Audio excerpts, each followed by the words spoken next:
"She'll never leave me," the Alpha King said, because kings so often mistake silence for surrender. The study was warm that night, sealed against the winter by heavy curtains, a dying fire, and the kind of certainty that makes a powerful man careless with his words. He did not know she was standing just outside the half-open door.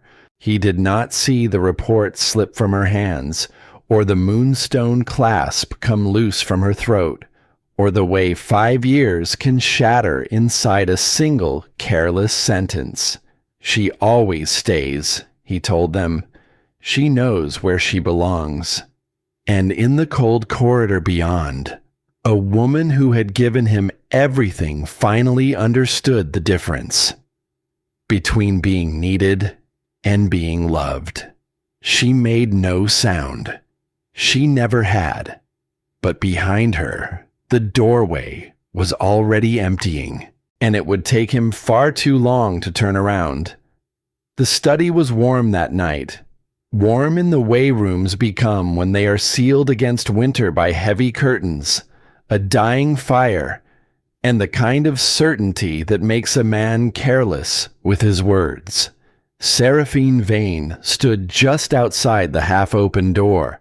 She held a report in both hands, a crisis report, the one Alaric Thorne had asked for before midnight, the way he always asked for things, as if her presence were a service that lived in the walls and answered when called.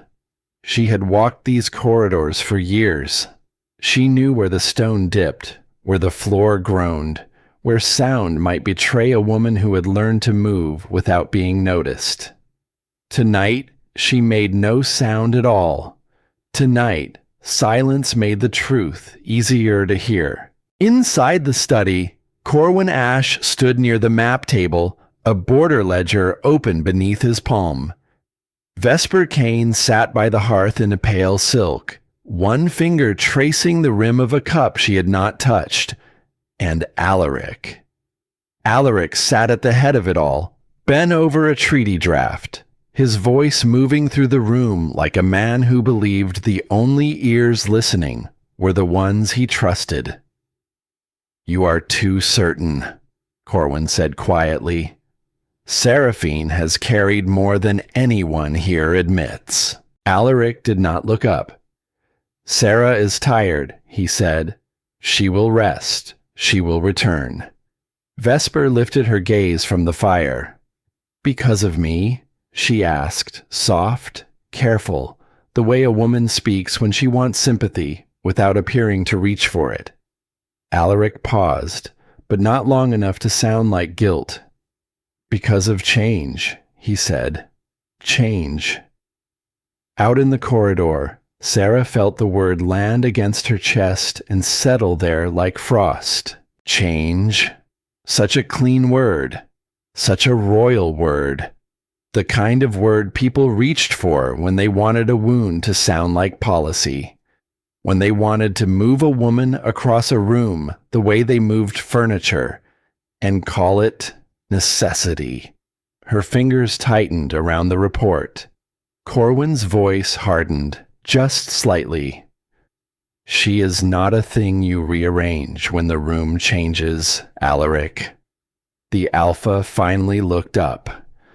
"Do not turn this into something larger than it is." "I am not turning it into anything," Corwin said. "I am warning you." And there it was. That word again. Warning. As if the danger were somewhere ahead of them, and not already standing in the doorway with a report in her hands. Vesper turned toward Alaric, and her expression softened in that practiced, gentle way. "How can you be so sure she will stay?" For a moment, the study was quiet. The fire cracked once. Then Alaric exhaled, something almost like a laugh, tired and low and terribly sure of itself.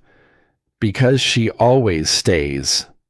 The sentence drifted into the corridor and stopped Seraphine's heart without making a single sound. There it was. Not love, Not devotion, not gratitude. Habit. He did not believe she would remain because he cherished her. He believed she would remain because she had taught him, season after season, year after year, that she could survive being unchosen and still come back in the morning. She had made herself easy to keep. And somewhere along the way, being easy to keep had become the only thing he needed from her. Corwin said nothing. That silence was its own kind of confession. Alaric went on, colder now, more confident, because no one had contradicted him quickly enough. She knows where she belongs. Out in the corridor, Sarah looked down at the report in her hands. 3 border names. 1 failed supply line. A warning that the royal wolves were refusing their medicine again, and would not settle until she came to them before dawn. Things he would need. Things the palace would come looking for. Things that had always pulled her back, even on the nights when her pride begged her not to return. She stepped closer to the small table beside the door, and she set the report down, not thrown, not torn, placed, carefully, the way she had placed 1,000 things before, in 1,000 quiet moments no one had ever thanked her for. Then her hand rose to her throat, to the moonstone clasp resting against the hollow there. He had fastened it there himself, 2 winters past, after she kept the Western Treaty from collapsing in a single sleepless night. She could still feel the warmth of his hands at the back of her neck, the low murmur near her ear. "I would lose half this kingdom without you," he had said, and she had heard devotion in it. She had carried that sentence like a secret ember through every cold season since. But tonight, standing in the dark with his voice still warm behind the door, she finally understood what he had actually meant. He would lose things without her. That was all. That had never once meant he was afraid of losing her. Inside, Vesper's voice came again, quieter now. "And if she does leave?" Alaric's answer arrived without hesitation, without wait, without even the courtesy of doubt. "She won't." Seraphine unclasped the moonstone. The cold touched the bare skin of her throat first, and then something colder and clearer moved in behind it. It did not arrive like anger. Anger would have wanted to enter the room.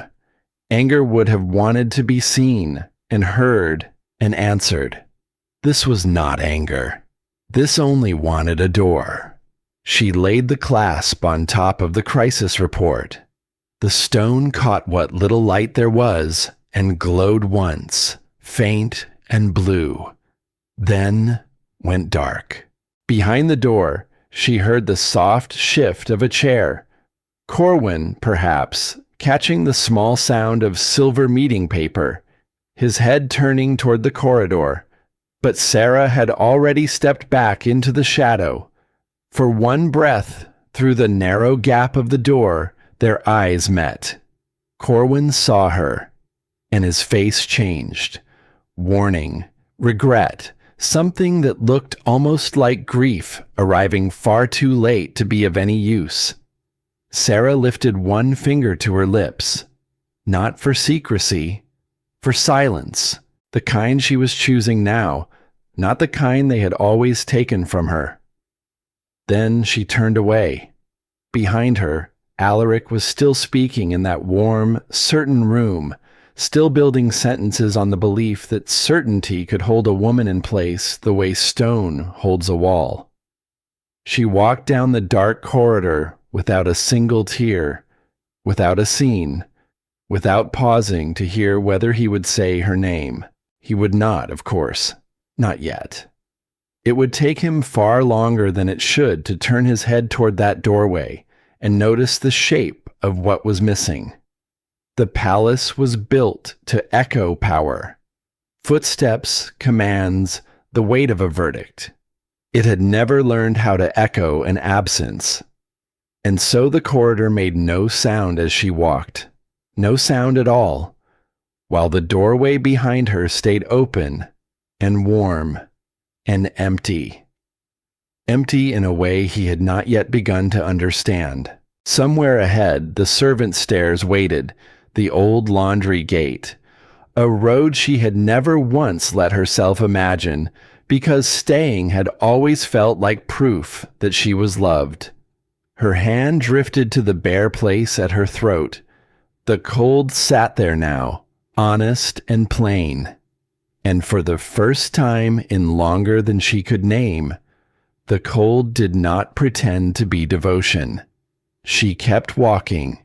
Behind her, the fire in the study burned a little lower, and a man who was so certain he had already won kept talking to a room that no longer held the one person who had ever truly been listening. Her chamber door opened with the soft click she had always tied to coming home. Not tonight. Tonight, that same small sound meant something else entirely. It meant a threshold she was crossing for the last time, in the one direction the palace had never once expected her to walk. Inside, everything sat exactly as it should for a woman who was expected back by morning. The desk, neat, the cloak, folded over its hook, the council report stacked in careful order, spines aligned, the way she had aligned everything in this place, for longer than she cared to count. The illusion of continuity. The quiet lie every surface in this room told about her. That she would always be here to keep it tidy, to keep it running, to keep it whole. Seraphine set the crisis report down on the edge of the bed, and then she began to remove what the palace had mistaken for permanence, not angrily, not quickly, carefully, the way you undress a life you once believed in. Her fingers found the palace key first, the one that opened the medicine stores, the treaty archives, the lower gates. She had carried it so long that its weight had become part of how she stood, part of the shape of her own body. She laid it on the desk. Then the wolf ledger. Every fever draft, every dosage, every long night written down in her own careful hand, so that no creature under this roof would ever suffer for want of her memory. She set it beside the key. Then the advisory seal. She held that one a little longer. The seal that carried her name. The name that had never once been written into the council record, never spoken aloud in the great hall, never made real by anyone with the power to make it so. For years she had sat beside decisions without ever being allowed to own one. She had carried consequence without title, responsibility without protection. And they had called that loyalty, because loyalty was a word that cost them nothing at all. She placed the seal on the desk, and as her hand drew back, the memory came, unbidden, the way the sharpest ones always do. A council night, seasons ago. A treaty draft slid across the long table toward her by an elder who did not even lift his eyes. "Make it readable before the Alpha sees it," he had said. So she had taken it back to this very room. She had worked until the candle guttered low, and her fingers ached with ink. She had smoothed every clumsy clause, untangled every knot of law, turned a tangle of threats into something that might actually spare the border villages when the snows came down hard. And in the morning, the hall had praised Alaric for his clarity. She had stood against the far wall and smiled, because that was what she did, She had learned to fold her own credit into his the way you fold sugar into something bitter, quietly, so no one ever tastes the effort. Women who are taken for granted learn to taste it anyway. They notice everything, the pause before their names, the slow shift in the seating, chair by chair, season by season, until they find themselves closest to the wall. The way gratitude grows shorter, the more often it is owed. The way a man says, "I need you," only when something is already breaking, and never, not once, when the thing is whole and warm and his. Seraphine crossed to the wardrobe. She unfastened the dark gown Alaric preferred for council nights. The deep color, he said, made her look like she belonged at the head of the room. She let it slide from her shoulders and pool on the floor, and she did not pick it up. In its place, she took down a plain gray traveling gown she had not worn in longer than she could remember. It fit too closely at the shoulders now, too loosely at the waist. A dress from another life. A life from before these corridors had memorized her footsteps and quietly decided they owned the sound of them. She pulled it on, and the coarse wool settled against her skin like an old truth she had spent years avoiding.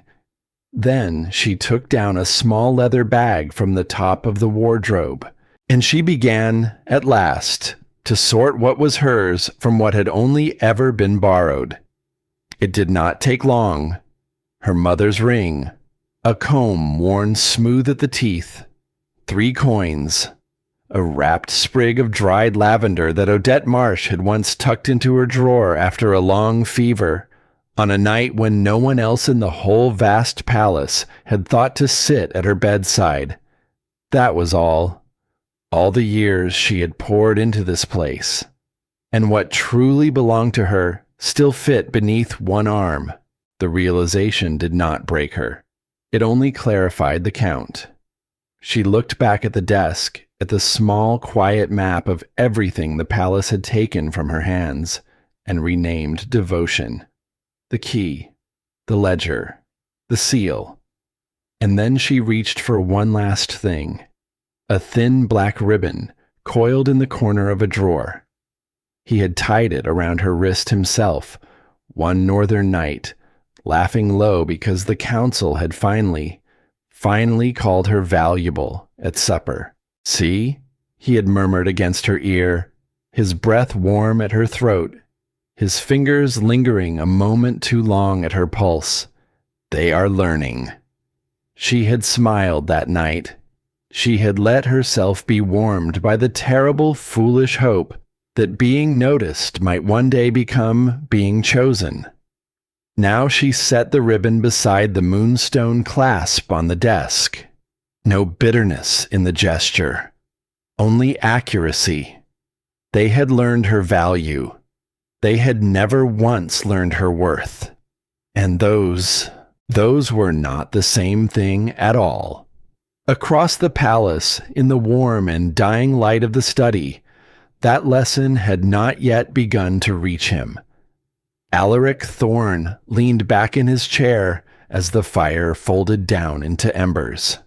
"She will have cooled by morning," he said, and there was something almost fond in it, the way a man is fond of a thing he is certain he owns.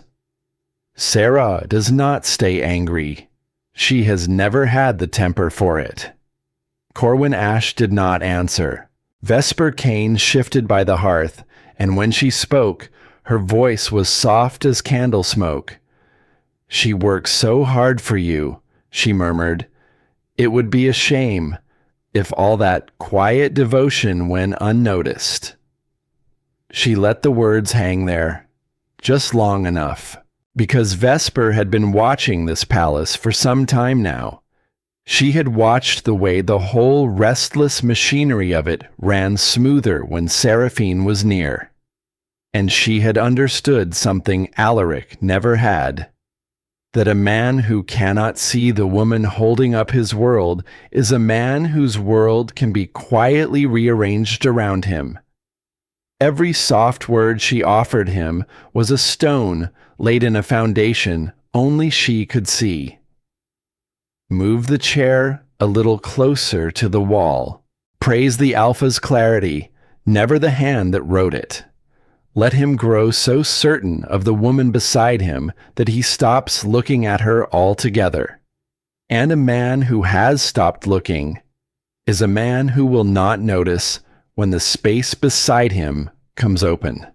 She knows I value her, Alaric said, and turned the treaty draft toward the last of the light. Vesper only smiled and looked into the fire. He did not notice the smile. He noticed almost nothing in those days. That was the whole trouble, though he would not learn to name it until much later, in a much colder room. Back in the chamber, a soft knock touched Seraphine's door.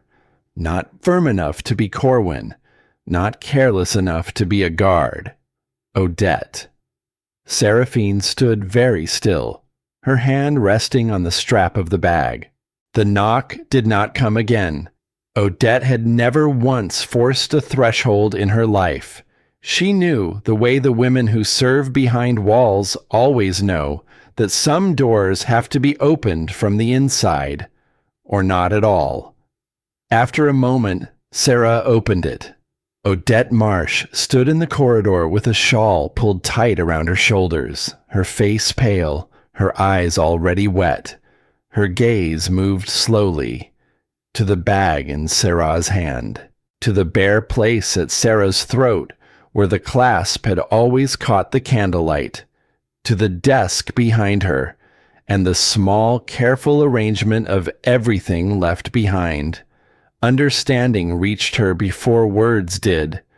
"You heard him," Odette whispered. Seraphine did not ask how she knew. The palace had many walls, and the women who worked behind them heard more truth than any alpha ever intended to leave lying around. Yes, Odette swallowed hard. All of it? Enough. Odette's hand rose to cover her mouth for a single breath. Then it fell, and something in her seemed to steady, the way people steady when grief hardens into resolve. Should I wake him? It was not advice. It was only old habit speaking. Everything in this palace was brought to Alaric eventually. Crisis, grief, weather, wolves, women. Sarah looked past her, toward the dim mouth of the servant passage at the far end of the hall. No, Odette's tears finally slipped free, silent, furious, and loving all at once. He will say you should have spoken to him. He was speaking clearly enough without me. Odette closed her eyes. That one landed somewhere deep. Good, Sarah thought, and did not soften it. Some truths deserve a witness who loves you enough not to blunt the edge. Sarah stepped fully into the corridor and drew her chamber door shut behind her. Not loudly. She had never once closed a door loudly in this place. The sound was small, almost polite. That was what made it final. "Do not tell him until morning," she said. Odette shook her head. "He will blame me." "No." Sarah's voice stayed calm, almost gentle. "He will blame everyone in this palace, before he ever thinks to blame himself." Odette let out a broken breath that might have been agreement. "Where will you go?" Seraphine looked down the corridor, toward the servant stairs, toward the old gate behind the laundry wing, toward a road she had never once let herself take, because for so long staying had felt like the only proof of love she was allowed to offer. Somewhere his certainty cannot follow quickly. Odette reached into the folds of her shawl. Her fingers trembled as she drew out a small brass token and pressed it into Sarah's palm. "The laundry gate. Push it twice. The hinge sticks. but it will give." Seraphine looked down at the warm brass in her hand, then at the woman who had given it to her. "You kept this ready." Odette's face crumpled. "I hoped you would never need it." Sarah's fingers closed around the token. "That is a different thing," she said softly, "from hoping I would never have to leave." Odette nodded, weeping harder now, because she understood both the mercy and the accusation folded into that single sentence. Sarah touched her shoulder once, briefly, carefully. "Thank you." "What should I tell him?" Odette whispered, "when he asks?"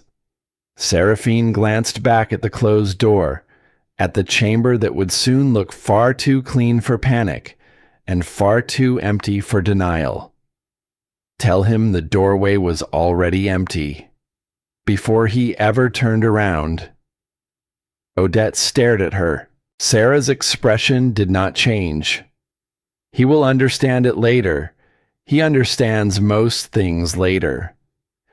And at the far end of the palace, in the fading warmth of the study, Alaric Thorne set down his pen at last and thought, with the quiet, unbothered confidence of a man who has never once been left, that in the morning she would be at his door as she always was, that the wolves would settle, that the border would be handled, that the woman who held the whole aching weight of his world would carry it one more day, and one more after that, forever, because she always had. He mistook her steadiness for peace. He did not yet know it had a name, and the name was dependence. And he had never learned the difference between a woman who stays because she is cherished, and a woman who stays because no one has ever once given her a door. The embers cracked. The doorway stood open, and far down the cold corridor, Seraphine Vane was already walking toward it, her small bag on her shoulder, the brass token warm in her palm, and the bare skin of her throat turned at last toward the winter, without pretending any more that the cold was anything but cold. The servant passage beneath the palace was never meant for endings. It was meant for supply carts, for whispered errands, for the quiet women who kept a great house alive and were told again and again not to matter in the very rooms they mattered most. Seraphine Vane walked through it slowly, not because she was uncertain, because she was finally, at long last, unlearning urgency. For years, every step down these stairs had carried a task at the end of it, a wound to dress, a crisis to smooth, a man to steady before he even knew he was unsteady. Tonight, no task waited, only cold air, and the low blue dark, and the strange soft weight of a choice that belonged entirely to her. The stone was colder here than in the bright halls above, not colder in feeling, colder in truth. This was the temperature of places that had never once expected to be chosen, and so had never bothered to pretend at warmth. She let it touch her. She had spent so long being warm for other people. Her hand drifted, without her meaning it to, up to the bare hollow of her throat. Odd, how their absence of a small stone could change the whole shape of a body. She had worn that clasp so long she had stopped feeling its weight. Now she felt only its ghost, a cool ring of nothing where devotion had once pretended to sit. She kept walking. At the third landing, footsteps found her. Quick, controlled, familiar. Corwin. She stopped, but she did not turn all the way around. He stood at the top of the short flight, one hand on the worn rail, his coat only half fastened, as though he had risen and moved before his body fully understood why. Seraphine. His voice had lost its usual precision, that polished counsel calm, gone, stripped down to something plainer underneath. "You do not have to do this," he said. "Not like this." She looked up at him, not angry, not pleading, only present, only, at last, fully here. "There is no other way that would be respected," she said. That landed harder than any accusation could have. Corwin swallowed. "He will think you are punishing him." "I am not thinking about what he will think." For the first time in all the years she had known him, the man had no answer ready. He was a creature of prepared answers, Corwin. He lived by them the way other men lived by their swords. And here, on a cold stair, in front of a woman with a small bag on her shoulder, every one of them had abandoned him. Sarah shifted the strap higher. "Tell him whatever you like," she said gently. "It will not change the shape of what has already happened." "That sounds final." "It is not final." Her voice stayed soft. "It is only accurate." And she went on down. Behind her, lower now, almost to himself, he tried one last time. He said, "You know where you belong." She stopped, one step from the bottom, and this time, she turned, fully, her face lifted to his in the dark. "That," she said, "is exactly what makes it possible." Then she stepped through the lower door and left him standing there with the sentence still open in his hands. Unfinished, useless, too late. The lower yard met her with frost. Thin ice had crept along the rims of the water barrels. The old supply carts stood in a row like sleeping animals, their shapes softened by a dusting of dry snow. The world out here asked no one for permission to keep turning. It simply turned. She crossed it without hesitation. And then, near the far end, by the iron fencing, something moved. She stopped. The wolves were awake. One by one, the great shapes rose behind the bars. Silver eyes, slow breath curling white into the black air. They watched her the way they had always watched her, not the way the palace watched her, weighing her use. The wolves had never once flattered her. Wolves do not hold court. Wolves do not call labor loyalty and then call loyalty a thing they are owed. They knew her by scent and by hand, and by the long patient nights she had spent among them, and that knowing had never asked her to be anything but exactly what she was. The oldest of them came to the fence, Willow, a scarred gray female, slow with age now, her muzzle gone pale. She pressed that muzzle to the cold bars and lowered her great head. Something in Seraphine's chest pulled tight. "I cannot come to you tonight," she whispered. Willow's ears turned. Behind her, the younger wolves stood silent, watching the woman who had cleaned their wounds and mixed their fever draughts and sat beside them through the long silver sickness, and never once, not once, asked the palace to call any of it power. Sarah stepped closer. She slid her fingers between the icy bars, and Willow pressed her muzzle into the offered hand. The warmth of that breath against her cold skin broke something small and tender loose inside her, but it did not turn her back. "You will eat for Corwin," she said, low and steady. "He has learned the mixture now, not as well as these hands know it, but well enough to keep you." Willow made a sound that was not agreement.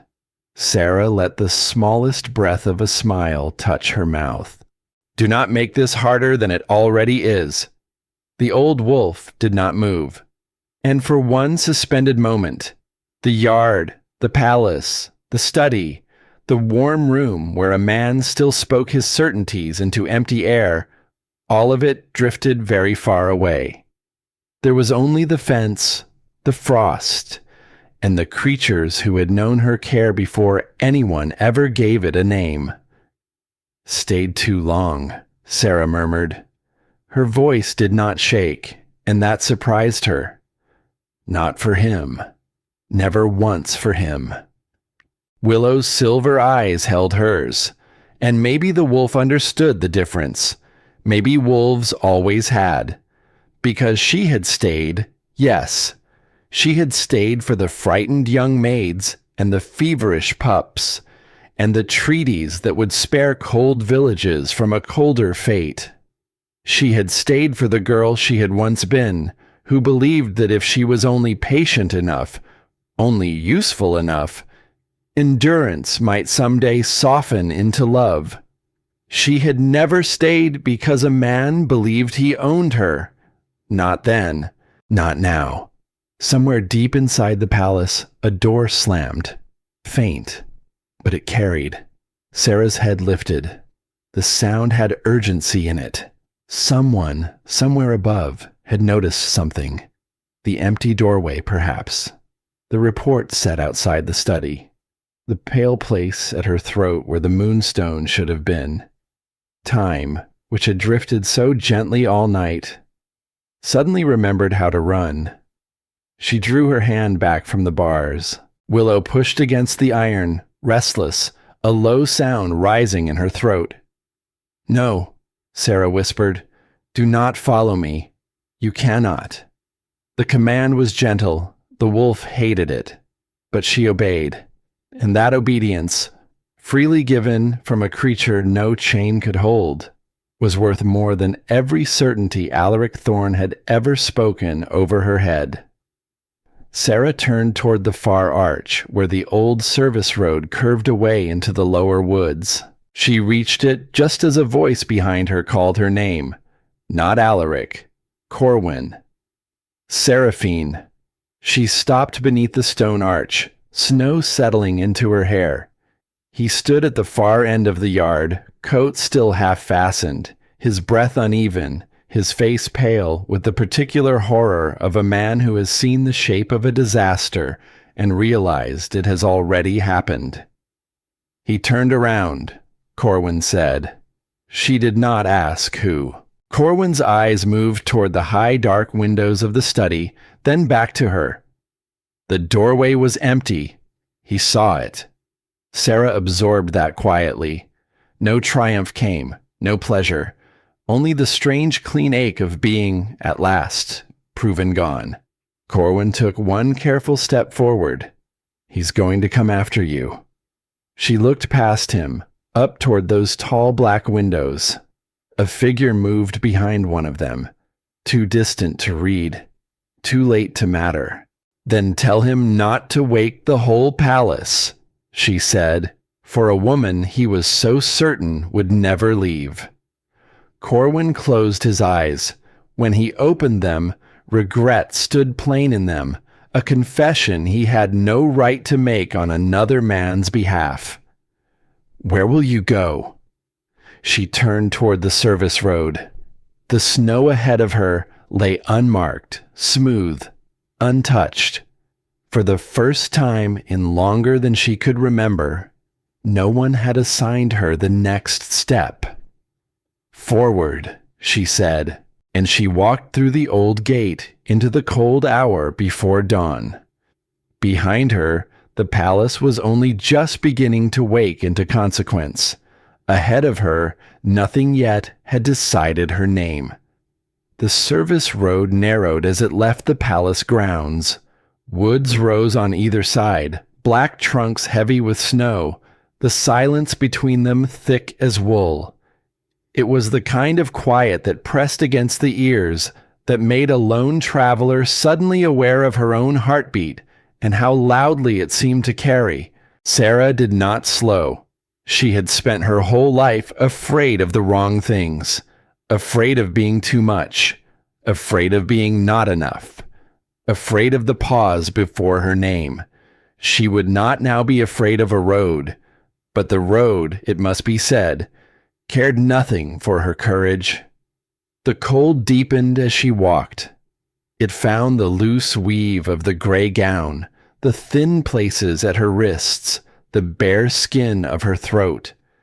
The dry snow began to fall again, finer now, a slow sifting from a sky she could not see. Her breath came white and quick. Somewhere off among the trees, something shifted, a branch releasing its weight of snow, or a creature she could not name turning in its sleep. She did not know these woods. She had written supply routes around them for years, had marked their dangers in careful ink for other travelers to heed. She had never once walked them herself. That was the truth of the life she was leaving. She had mapped 100 roads for other people, and had never been permitted to be lost on a single one of them. Now she was lost, and cold, and alone, and still. It was better than the warm room she had left. Far behind her, the palace had come fully awake. A servant had found the crisis report resting outside the study door, the moonstone clasp gleaming atop it in the low light. Another had gone to the chamber and found it too clean, too still, arranged with the terrible care of someone who is not coming back. And in the study, Alaric Thorne stood staring at a doorway that would not fill. He had turned around at last. He had spoken into the silence. She will come back. And the silence had not answered him. It never would again. He did not understand it yet. A man like that does not understand absence until it has had time to change the temperature of every room he owns. He only knew that something essential had been removed from the world, and the world had not yet updated itself to match. He picked up the clasp. It was cold in his palm, not from the stone, from having stopped being worn. His fingers closed around it, hard as though pressure alone could reverse what he was looking at.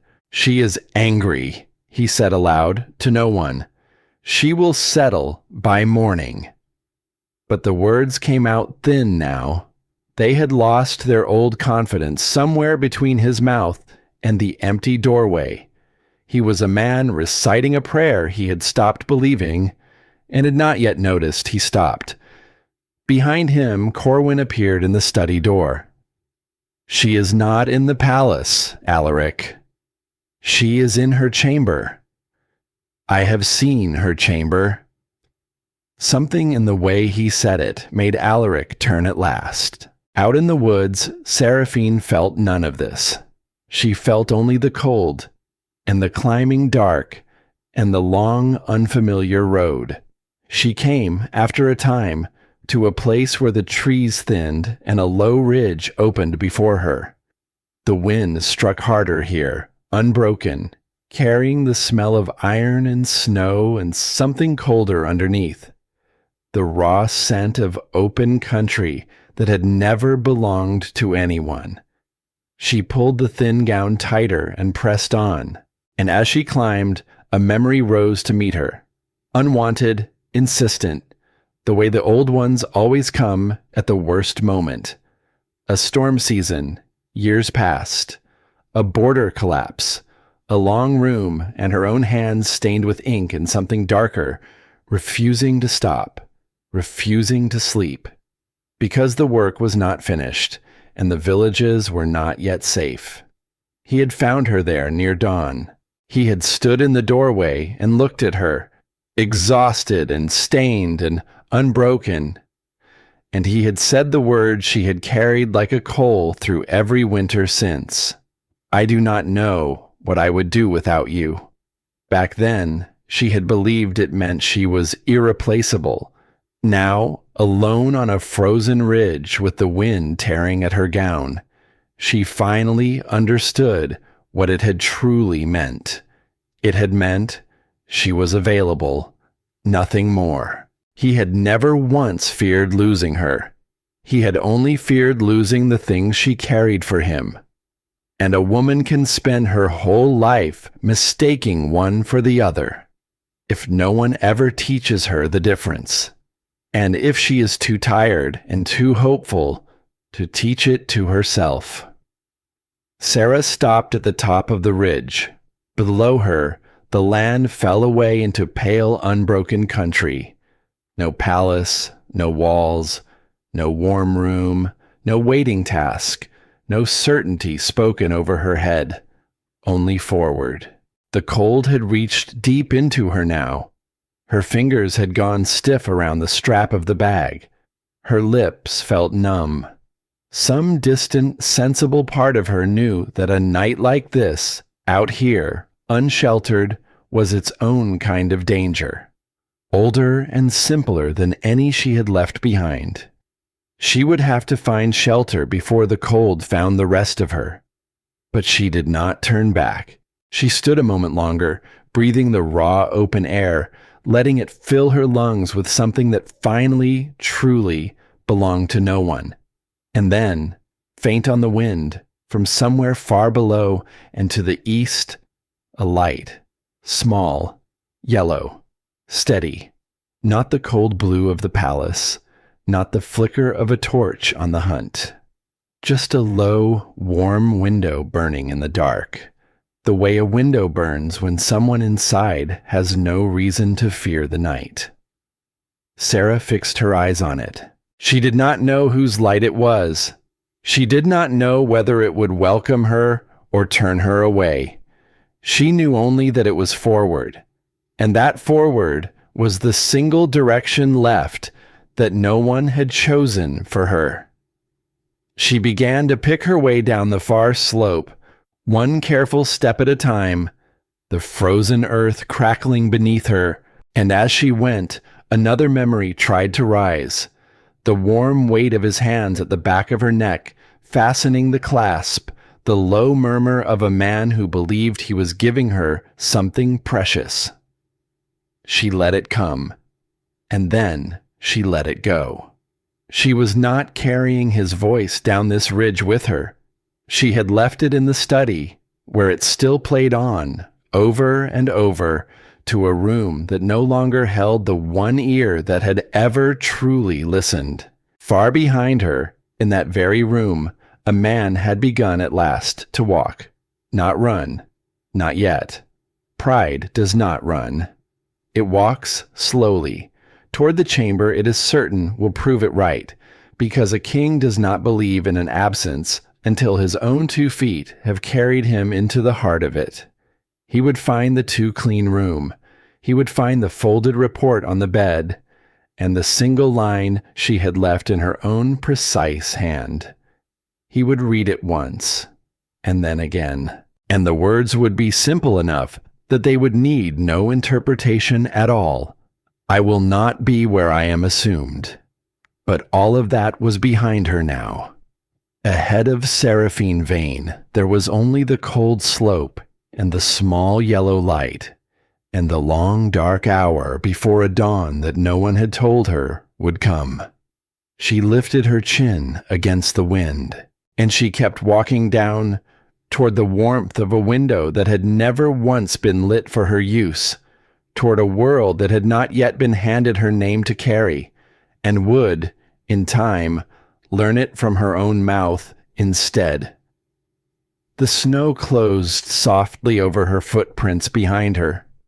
By the time anyone thought to follow, there would be nothing left on the ridge to show she had ever passed that way at all. The window she had followed down the ridge belonged to a way station, a low stone house at the edge of the woods, the kind that had stood there long before the palace ever learned to fear the cold, kept warm by a keeper who asked travelers no questions they did not offer first. Seraphine reached it as the dark began to thin. She did not sleep much that night. She sat by the fire with her hands wrapped around a cup of something warm, and she let the heat find its slow way back into her stiff fingers, and she watched the small flames and thought, for a while, of nothing at all. It was the first time in longer than she could name that no one needed her before dawn. By first light, she was walking again. The land here rose and fell in long, pale folds, and somewhere ahead of her, half buried in the snow, the old iron markers waited, the row of border stones that divided the world that had assumed her from the world that had not yet been told her name. She meant to cross before he found her. She did not quite manage it, because Alaric Thorn had ridden through the last of the dark with a fury he mistook for love, and by the time the sun broke pale over the ridge, the sound of hooves had already begun to carry across the frozen ground behind her. 2 horses. She knew one of them before she turned. He had always ridden as though the road belonged to him, as though the earth itself were only another thing that would wait and stay, and never once consider leaving. Corwin rode behind him, slower, careful, the way a man rides toward a wound he already knows he cannot close. Sarah did not run. She reached the first of the iron markers and stopped there, one hand resting lightly on the cold metal, and she turned to face the thing she had spent all night walking away from. Alaric slowed several paces off. His horse tossed its head, restless beneath him, breath steaming in the raw morning air. And for a long moment, he only looked at her, at the plain gray gown, at the small bag on her shoulder, at the bare hollow of her throat, where the moonstone clasp had rested for 2 winters, and where now there was only pale, cold skin. The absence of every color he had ever placed on her, every mark he had mistaken for devotion. Something moved across his face that he did not have a name for, because he had never once had to name it. Seraphine, he said. Her name sounded wrong in the open air, too intimate for a man who had made his certainty public and kept his tenderness locked somewhere she had never been allowed to reach. She faced him fully. Your Grace. He flinched, only slightly, but she saw it, and so did Corwin, still mounted at a careful distance. Do not, Alaric said, low. Do not call me that. It is your title, not from you. Sarah's expression did not change. That, she said quietly, was never made official either. The sentence landed with a precision that made him swing down from the saddle. His boots struck the frozen ground. Corwin stayed back, wisely, some instinct telling him this was a fire he must not stand too near. Alaric took a step toward her. The old power moved with him, that heavy, instinctive weight that had made lesser men lower their eyes and softer women lean in for as long as she had known him. She did neither. You left, he said, without a single word to me. Sarah looked toward the iron markers, then back to his face. You spoke enough, she said, for both of us. His jaw tightened. You heard one conversation. No. Her voice was almost gentle, and somehow that made it worse. I heard 5 years, inside one sentence. The wind moved between them, lifting the loose strands of her hair, carrying the cold, clean scent of snow and iron and the wide, empty country at her back. And beneath it, faint, she caught the scent of him. Wood smoke and leather and the warm, dark note of skin she had once known better than her own. The scent that had meant safety, once. That had meant home, before she understood that home had only ever been another word for use. Her body remembered it before her mind could stop it. A traitor warmth, low and old, rising up through the cold. She let it rise, and then she let it pass through her and out into the wind, the way she had let his voice pass out of her on the ridge, because she was done, at last, mistaking the ache of memory for the truth of a thing. "I was angry," Alaric said. "No." She shook her head slowly. "You were comfortable." He had no answer for that. Not at once, because anger could be forgiven. Anger was a storm, and storms passed, and a man could stand in the ruin afterward and say, "I was not myself." But comfort was not a storm. Comfort was architecture. Comfort was the whole shape of a house built over years, brick by careless brick, on the simple assumption that the woman holding up the roof would never once decide to step out from under it. And there was no forgiving the shape of a house. There was only leaving it. "Come back," he said. And his voice had changed now, dropped lower, gone rough at the edges in a way she had almost never heard from him. "We will speak of this properly, not here, not in the cold." Sarah almost smiled, not from amusement, from the old reflex, the deep, worn habit of softening a hard truth before she handed it to him, of making herself gentle so that he would not have to feel the full weight of what he had done. She stopped herself. "Properly," she repeated. "You mean inside your walls, under your title, after I have already come back to you. I mean face to face. We are face to face." And he stopped.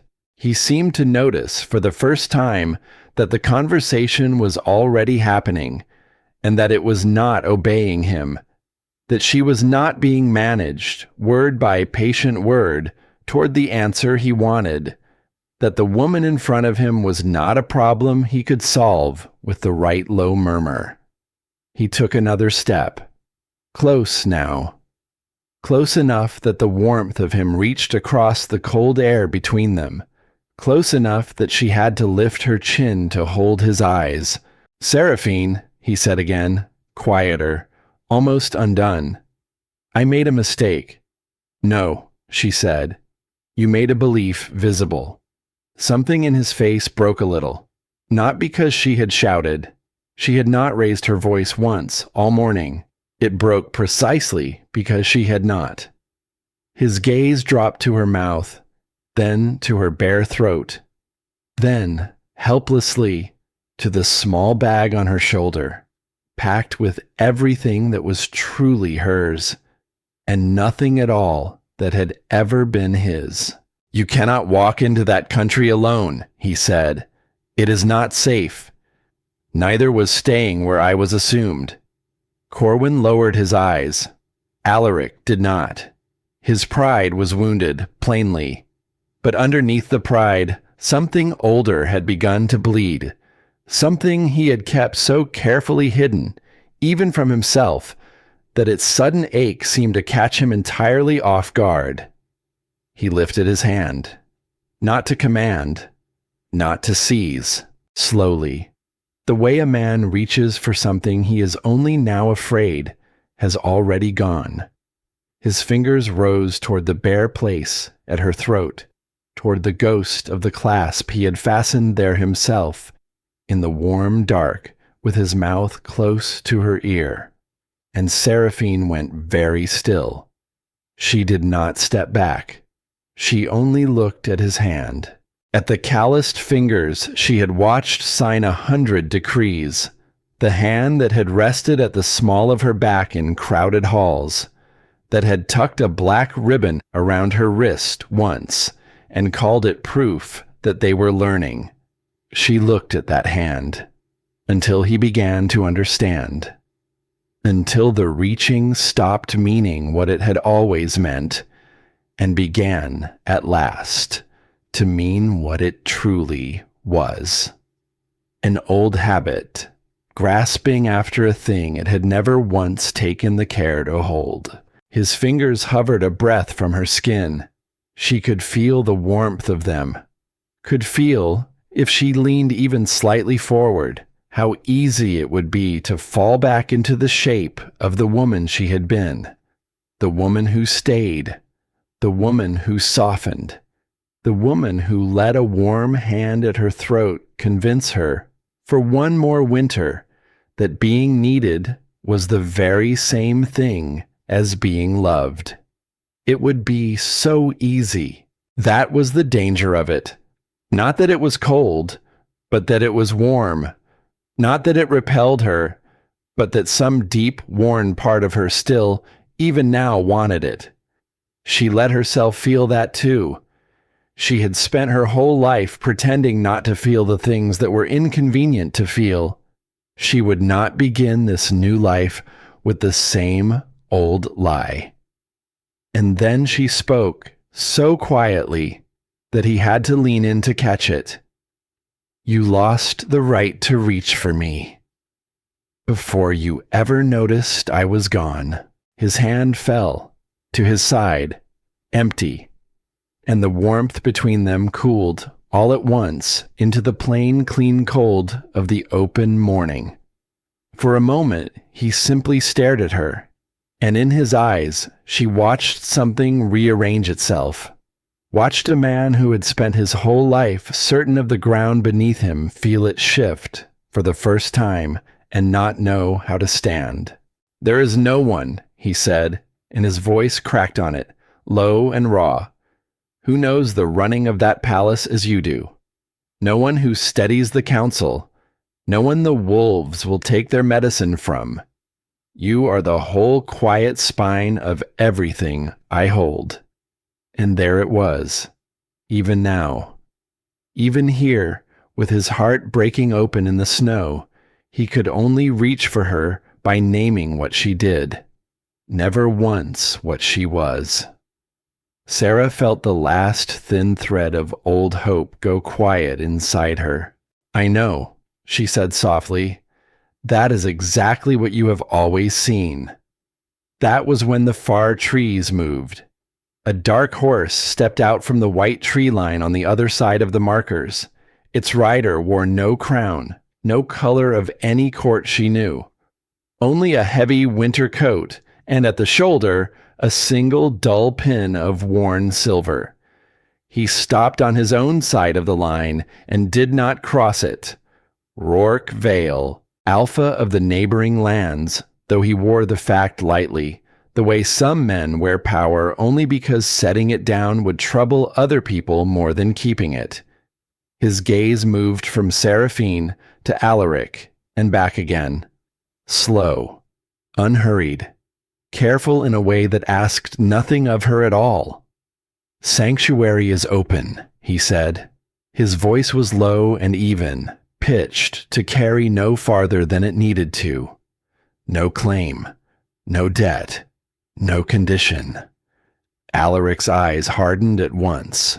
This is not your matter. Rourke did not look away from him. It became my matter, he said, the moment she reached the border. And then, gently, he did the one thing that undid Alaric entirely.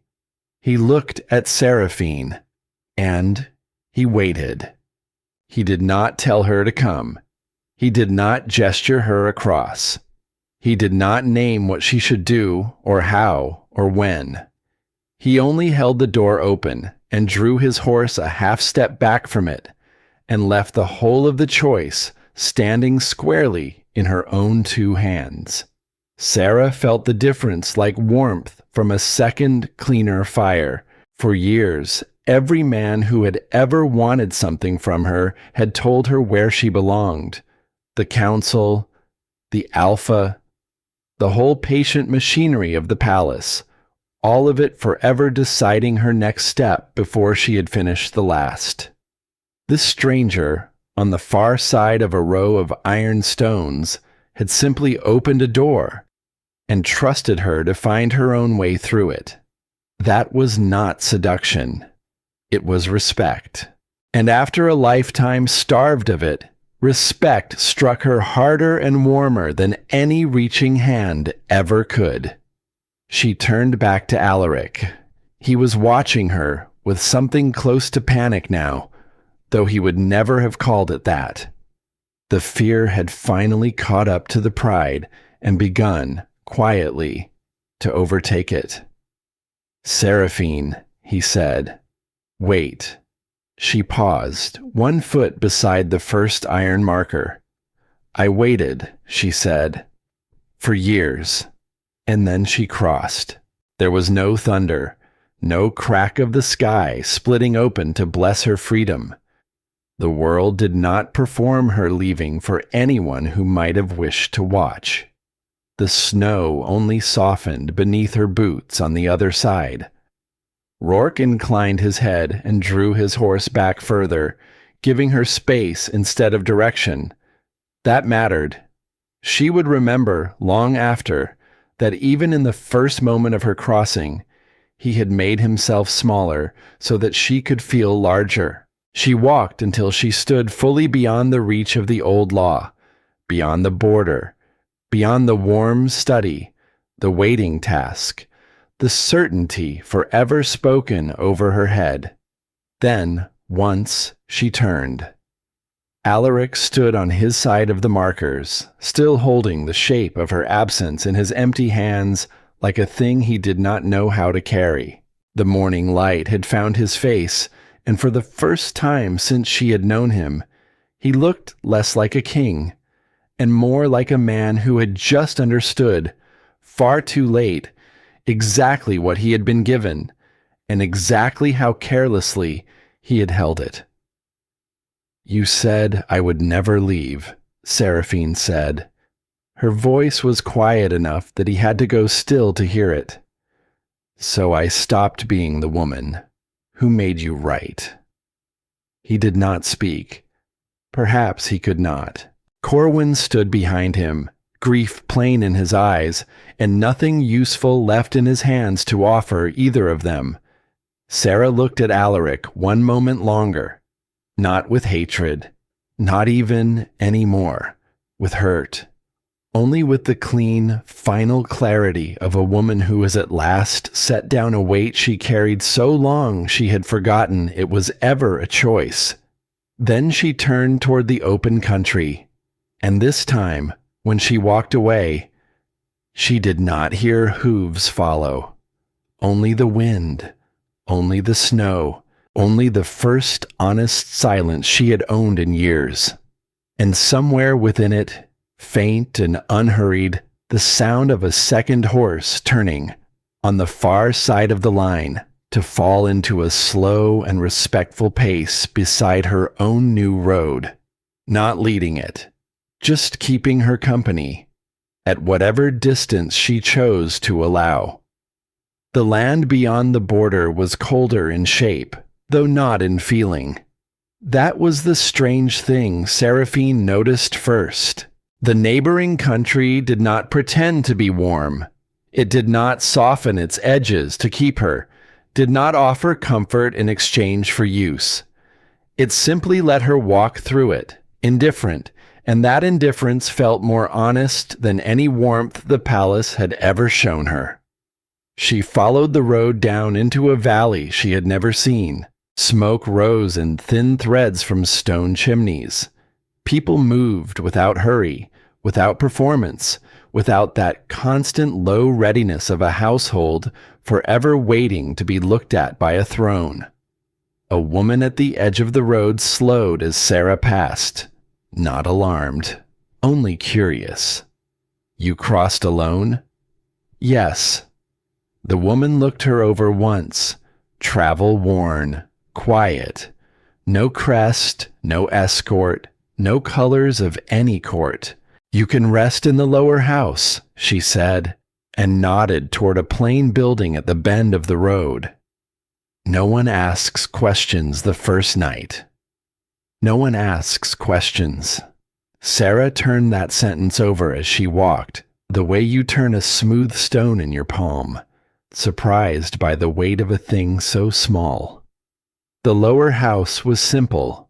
Wood, stone, warmth that came from function and not from decoration. A woman handed her a lantern and a blanket and did not ask why she had come alone. "Room at the end," she said. "The door locks, if you want it." Sarah paused at the threshold. Locks had always meant containment in the world she had left. A locked door was a thing done to you. Here, it meant choice. That small difference settled somewhere deep in her chest and stayed there.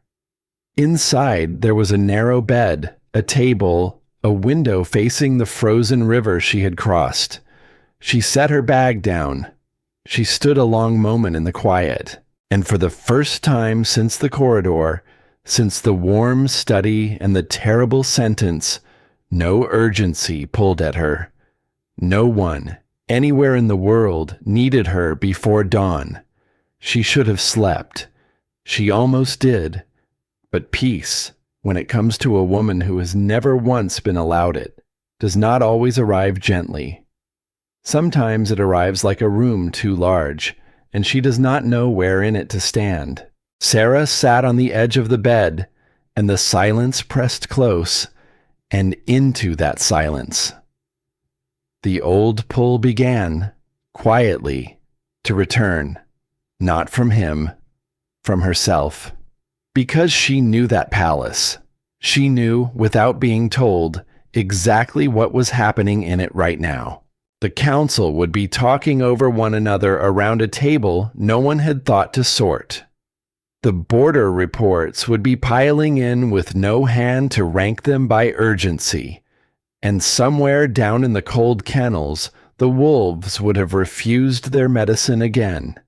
And this time, there would be no one who knew the mixture the way her own hands knew it. Willow. The name came to her in the dark, and with it, a grief so sharp it stole her breath. The old gray wolf would not eat for a stranger. Sarah knew that the way she knew her own pulse, Willow would press her scarred muzzle to the bars and wait, and refuse, and grow weaker. Waiting for a woman who had walked out through the laundry gate and across a border and could not, come back. And there it was. The dilemma no one had warned her would follow her across the line. She had thought the hard part was leaving. She had not understood that the hard part was this: the knowing.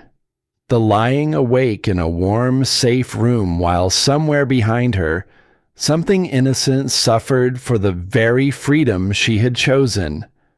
Word reached the valley faster than she expected. It came 2 mornings later, on the mouth of a rider she knew. Corwin. He did not cross into the valley proper. He stopped at the edge of it, at the old stone post where the 2 lands met, and he sent word that he wished only to speak. No claim, no summons. Just words. Sarah went to him because she chose to. She noticed that. She let herself feel it. She was not summoned. She walked to the border because she decided her own feet would carry her there, and that small sovereignty was still so new that it startled her every time. Corwin looked worse than she had ever seen him. Sleepless. Hollow. A man carrying a weight that did not belong to him and had nowhere to set it down. "The palace is coming apart," he said. She said nothing. She waited, not loudly. That is the worst of it. Not a collapse anyone can point to. Just everything you held, coming undone one quiet thread at a time. His voice roughened.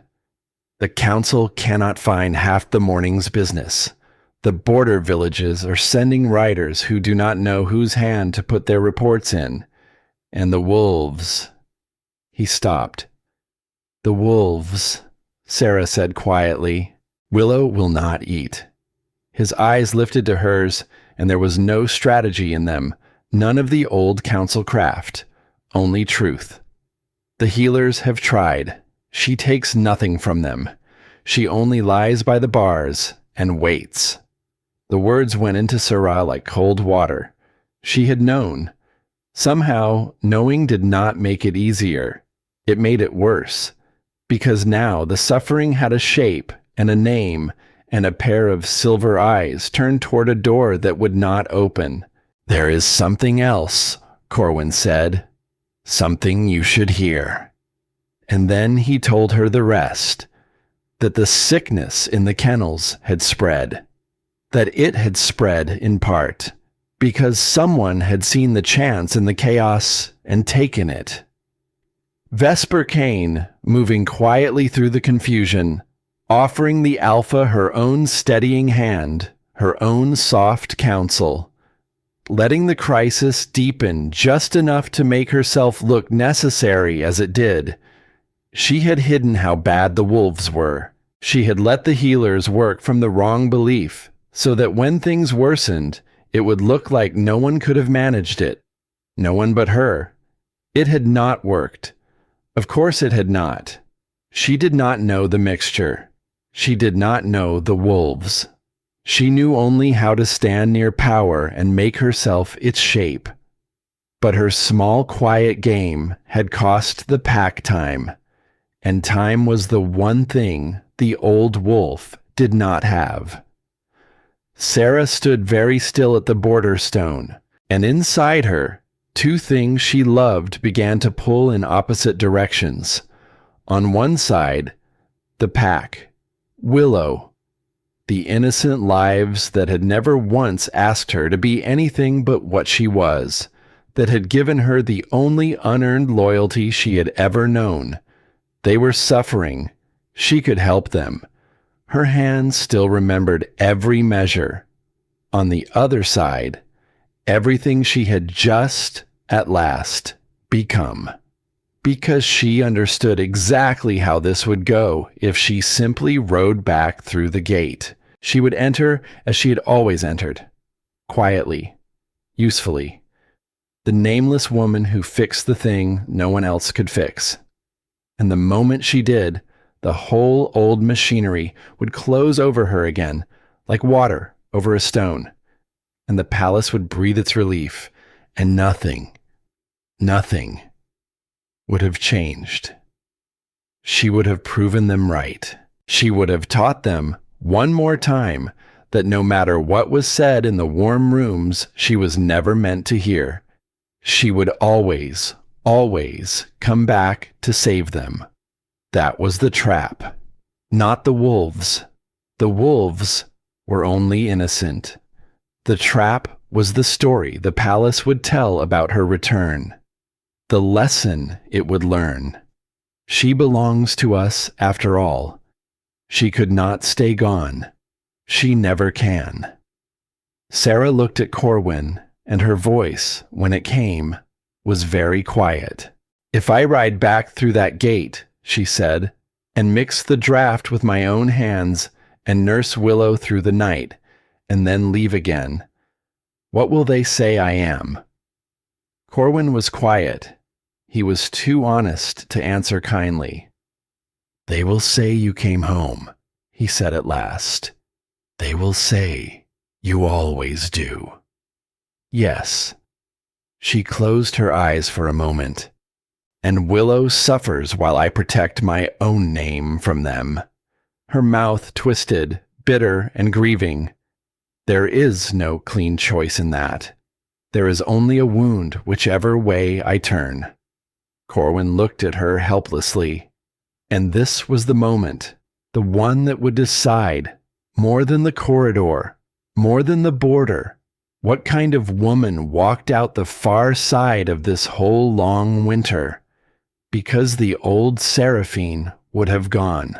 The old Seraphine would have swallowed her name and her worth and her hard-won freedom whole and ridden back through that gate at once, because someone innocent was suffering and she could not bear it.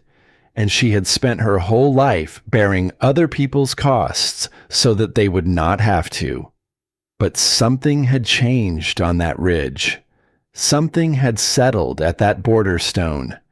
She did not have to choose between her compassion and her dignity. She could refuse the false pair the world kept handing her. "Send word back," Sarah said slowly, and as she spoke, the shape of a third road rose up in her, clear and cold, and entirely her own. "I will help the pack. Willow will not die for a lesson I am trying to teach a man who was too comfortable to learn it." Corwin's shoulders eased, just slightly. "But," she said, and the words stopped him cold, "I will not come home." "Seraphine, listen to me." Her voice was steady now, steadier than she had ever heard it in her own ears. "The mixture will be written down. Every measure, in my own hand, plainly enough that a careful healer can follow it without me standing over him. I will send it across this border as a gift freely given, not as a woman returning to her post." Corwin stared at her. "And there is a price on it," she went on. "Not for me. I want nothing for myself. The price is this. Before that draft ever touches a single wolf, the council will enter my name into its record, openly. With every task I ever carried and every night I ever gave, and the title none of them ever had the courage to speak.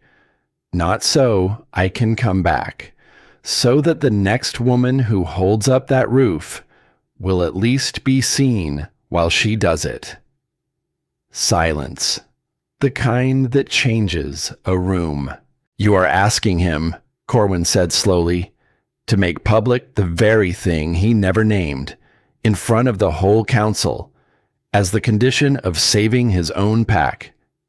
"I am asking him," Sarah said, "to learn the one lesson he did not want to." Corwin was quiet a long moment, and then something eased in his weathered face that was almost a smile. "He will hate it," he said. "Good. He will do it anyway. I know." Sarah looked past him toward the far dark line of the palace lands. "That is the part that will cost him, not the doing, the understanding of why he must." She reached into her bag then and drew out a small folded page. She had written it already in the lower house, in the long sleepless quiet. The mixture, every measure, every timing, everything the pack would need, set down plain and generous and complete. She had known, even before Corwin came, what she would do. She had only needed to be sure of how. She pressed the page into his hands. "Ride hard," she said. "Willow does not have the time for his pride." Corwin took it. His fingers closed around it like it was something holy. "And if he refuses the condition?" Sarah did not flinch. "Then the fault is his, and the whole council will watch him choose it." She held his gaze. "But he will not refuse. He has just learned what it costs to lose me quietly. He will not want to learn what it costs to lose the pack loudly, in front of everyone, over a price he could have simply paid." Corwin mounted, and before he turned his horse, he looked down at her one last time. "You could have just come back," he said softly. "It would have been easier." "Easier," Sarah agreed, "for everyone but the woman who comes after me." He rode, and Seraphine stood at the border stone in the pale afternoon light, watching him go, her hands empty now, her heart aching for an old gray wolf, and underneath the ache, something else she was only beginning to recognize. The clean, quiet strength of a woman who had finally learned how to be kind, without disappearing. Behind her, in the valley, a bell rang for the evening meal. Ahead of her, Across the line, a page written in her own careful hand was riding hard toward a palace that was about to be asked, at last, to speak her name out loud. The palace did not fall after Seraphine left. That would have been simpler. A collapse is honest. A collapse can be pointed at, named, grieved, rebuilt from the rubble up. What happened to the palace was slower than that, and far more humiliating. It kept standing. It kept standing, room by room, hour by hour, while it revealed, in 1,000 small and ordinary ways, exactly how much of its order had been borrowed from a woman no one had ever once bothered to name. Alaric Thorne felt it before he understood it. He felt it in the way the mornings arrived wrong, in the reports that no longer sorted themselves into sense before they reached his hands, in the messengers who stood frozen in doorways, holding urgent news, and did not know whose palm to place it in. He felt it, most of all, in the silences that were not restful anymore. For years there had been a particular quiet in his palace, a smooth, easy hush, and he had believed, all that time, that it was peace. He understood now that it had never been peace at all. It had been the sound of a woman handling everything, long before it ever reached him. That quiet was gone. In its place was a louder, uglier silence, the silence of things simply not being done. And by the time Corwin rode back through the gates with a folded page pressed against his chest, the palace had spent 2 hard days learning exactly what it had lost. The wolves were dying. Corwin found the Alpha in the council chamber, standing at the head of a table strewn with reports no one had ordered, surrounded by elders talking over one another, none of them able to say with certainty what most needed doing first. The chair to the right of the Alpha stood empty. No one had dared to sit in it. That was its own confession. Every soul in that room looked at the empty chair before they looked at their king. And worse, so did the king. Corwin, Alaric's voice was rough, frayed at the edges by 2 nights without real sleep. Tell me you found her. I found her. Something flared in Alaric's face, hope, raw and undignified. She is coming back. No. The word dropped into the chamber and killed the hope where it stood. Corwin stepped forward and laid the folded page on the table. She sent this, he said, the mixture, every measure in her own hand, enough to save the pack, if a careful healer follows it exactly. Alaric reached for it, but Corwin's hand stayed flat on the page, holding it down, and the whole council went still at the sight of a man refusing his Alpha over a single sheet of paper. There is a condition, Corwin said. Alaric's eyes came up, sharp. A condition? For medicine? For my own wolves. For her gift, Corwin corrected quietly. She owes this palace nothing. Remember that. She is not returning to a post. She is choosing, from across a border, to keep something innocent from dying for a lesson that was never its fault to carry. The chamber had gone very quiet. What condition? Alaric said. Corwin drew a slow breath. Before the draft touches a single wolf, her name goes into the record. Openly. In front of this full council. Every task she carried. Every night she gave, and the title none of you ever once had the courage to speak aloud. Silence. The elders did not move. She does not want to come home, Corwin went on, his voice steady. She wants nothing for herself. She wants only this, that the woman who held up this roof be seen, at last, holding it up. so that the next one will never have to hold it in the dark. For a long moment, no one breathed. Then, from the far end of the table, Vesper Kane spoke. Soft, reasonable. The way she always spoke, threading herself into the seam of a moment before anyone noticed the needle. Surely, she murmured, we need not bargain with a woman who abandoned her duties. The healers will manage the mixture in time. There is no need to reward someone who simply walked away and now sends demands from safety while our wolves, the healers, cannot manage it. The voice came from Eleanor Shaw, the eldest of the council, a woman with a spine of old iron and eyes that had watched this palace for longer than anyone living in it.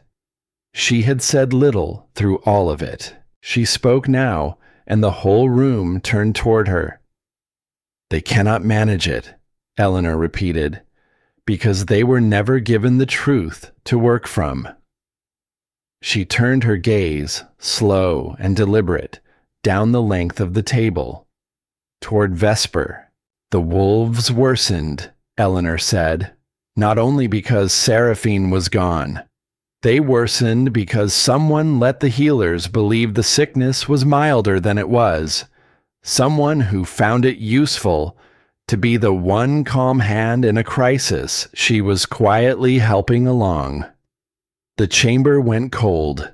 Vesper's face did not move, but something behind her eyes flickered, fast, like a candle in a sudden draft. That, she said, is a serious accusation. It is. Eleanor did not look away.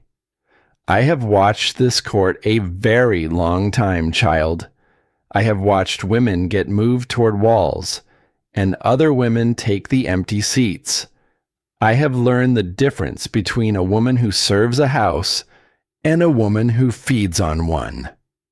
Her voice was flat and merciless. The instructions to the healers came in your hand. They still exist. Shall I read them aloud to the council, or would you rather? Vesper Kane said nothing, and that nothing was the loudest thing in the room. Alaric turned to look at her, slowly, as though seeing her, truly seeing her, for the first time. As though a shape he had found soothing for months had just resolved in one cold instant into what it had always been underneath. He did not shout. He had shouted at Corwin, at the border, in the long, ugly hours since. But here, faced with the woman who had stood at his hearth and poured her soft poison into his certainty, he only went very still. Leave, he said. One word. Vesper opened her mouth. Leave my counsel, Alaric said, quieter still, and somehow that quiet was far worse than any roar. Leave my house. You will be gone by dark, and you will not stand near power in these lands again while I hold them. Vesper rose. There was nothing left to say, and she was clever enough at least to know it. She gathered the last shreds of her composure, and she walked from the chamber, and the great doors closed behind her. No one watched her go. They were all looking at Alaric, who was looking at the empty chair. For a long moment, he did not speak. The frayed anger had drained out of him, and what was left underneath it was something rawer and quieter and far harder to carry. He picked up the folded page. He did not open it. He held it, and he looked at the careful lettering on its face. The small, precise hand he had seen on 1,000 documents and praised over and over, only ever in his own name. She wrote it all down, he said, almost to himself. Even now, even after everything. His thumb moved once across the fold. She sat somewhere across that border, with every reason in the world to let us drown in what we did to her. And she wrote down, exactly and generously, how to save the thing she loved. Yes, Corwin said, and asked nothing for herself. Nothing. Corwin's voice was low.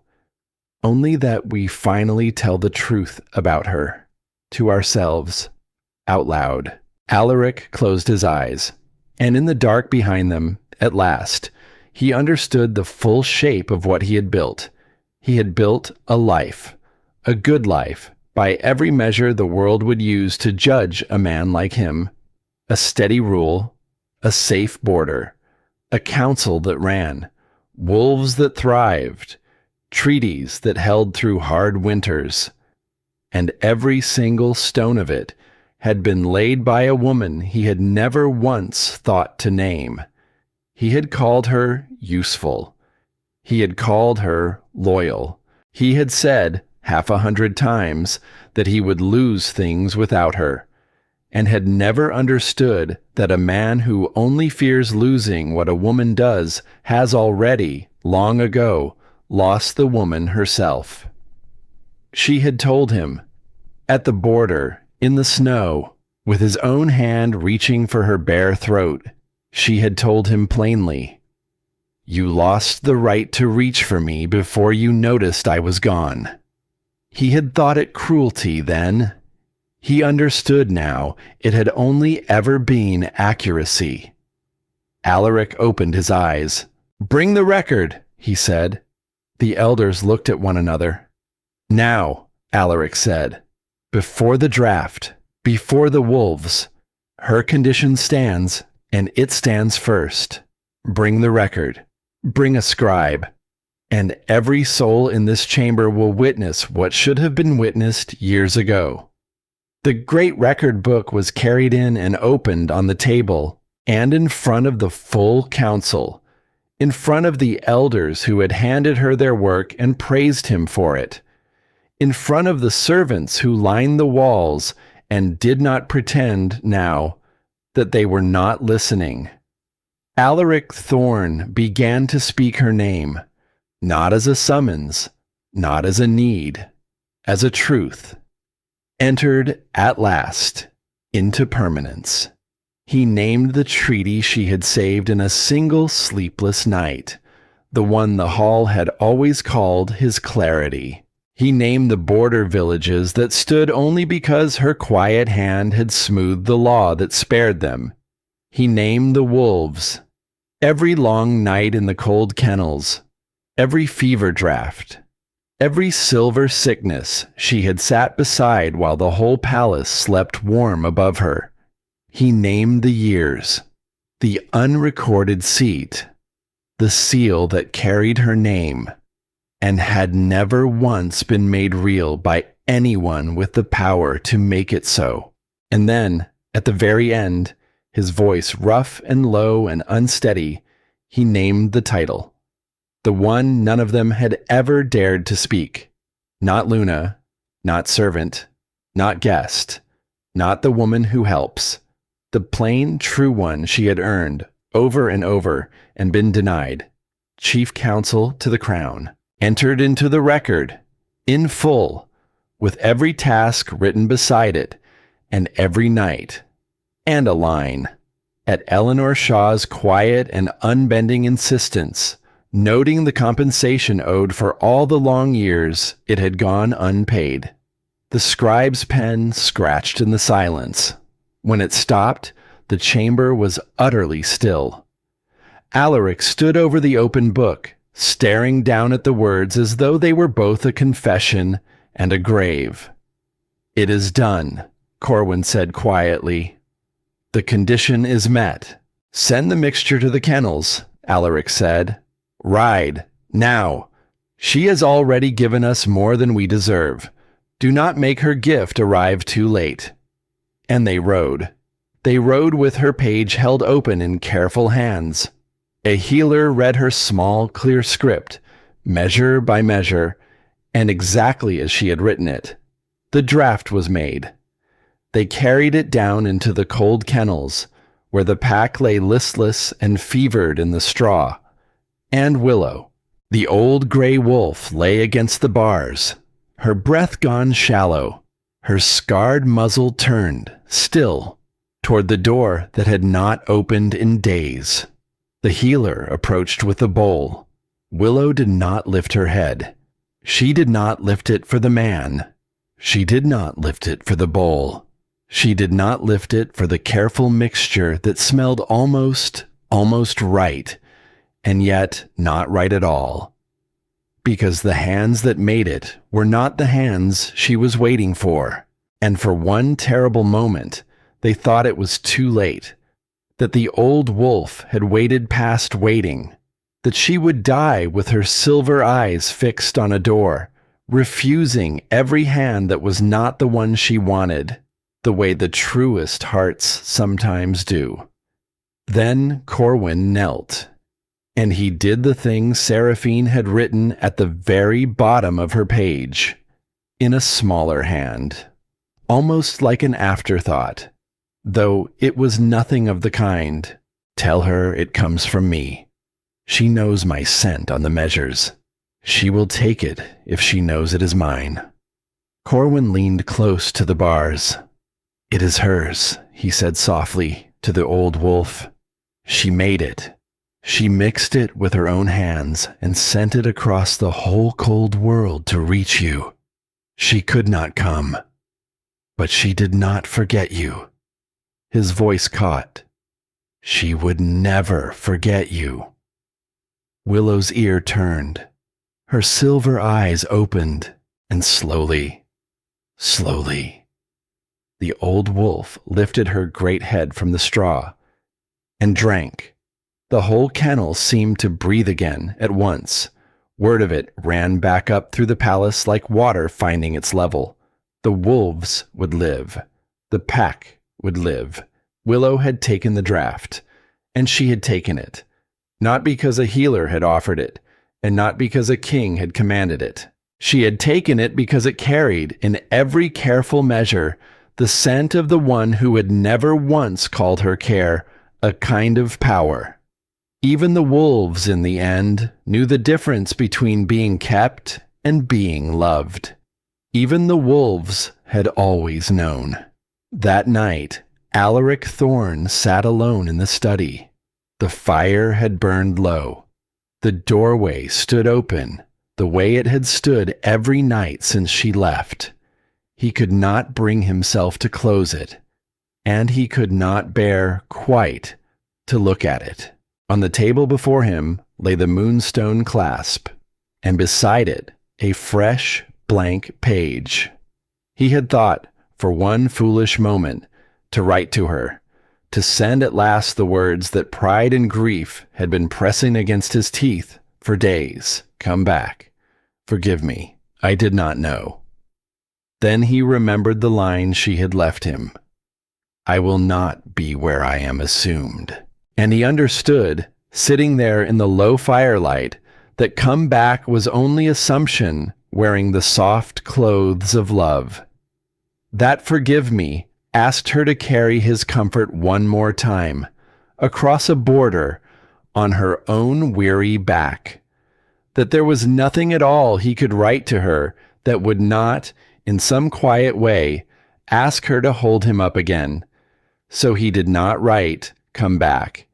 He did not write, forgive me. He picked up the pen, and he wrote the only true thing he had left the right to say, the thing he could not send, and would not send, and needed all the same, to set down somewhere permanent where it would outlast his pride.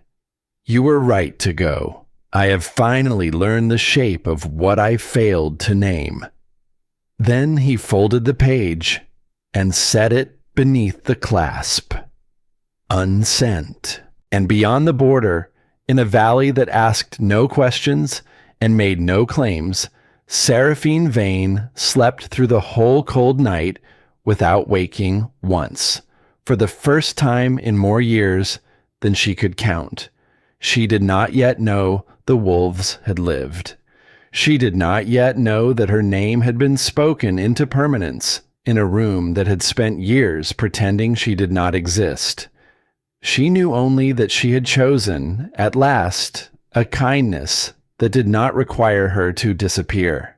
And in her sleep, unassigned, unsummoned, wanted by no one, and owned by no one at all, she was, finally, free. Winter loosened its grip on the valley slowly, reluctantly, the way the land always seems to when it has held the cold so long it has half forgotten there was ever anything else. The frozen river woke first. Sheet by thin sheet, the ice broke along its edges and drifted downstream, and Seraphine Vane took to standing at her window in the early light to watch it go.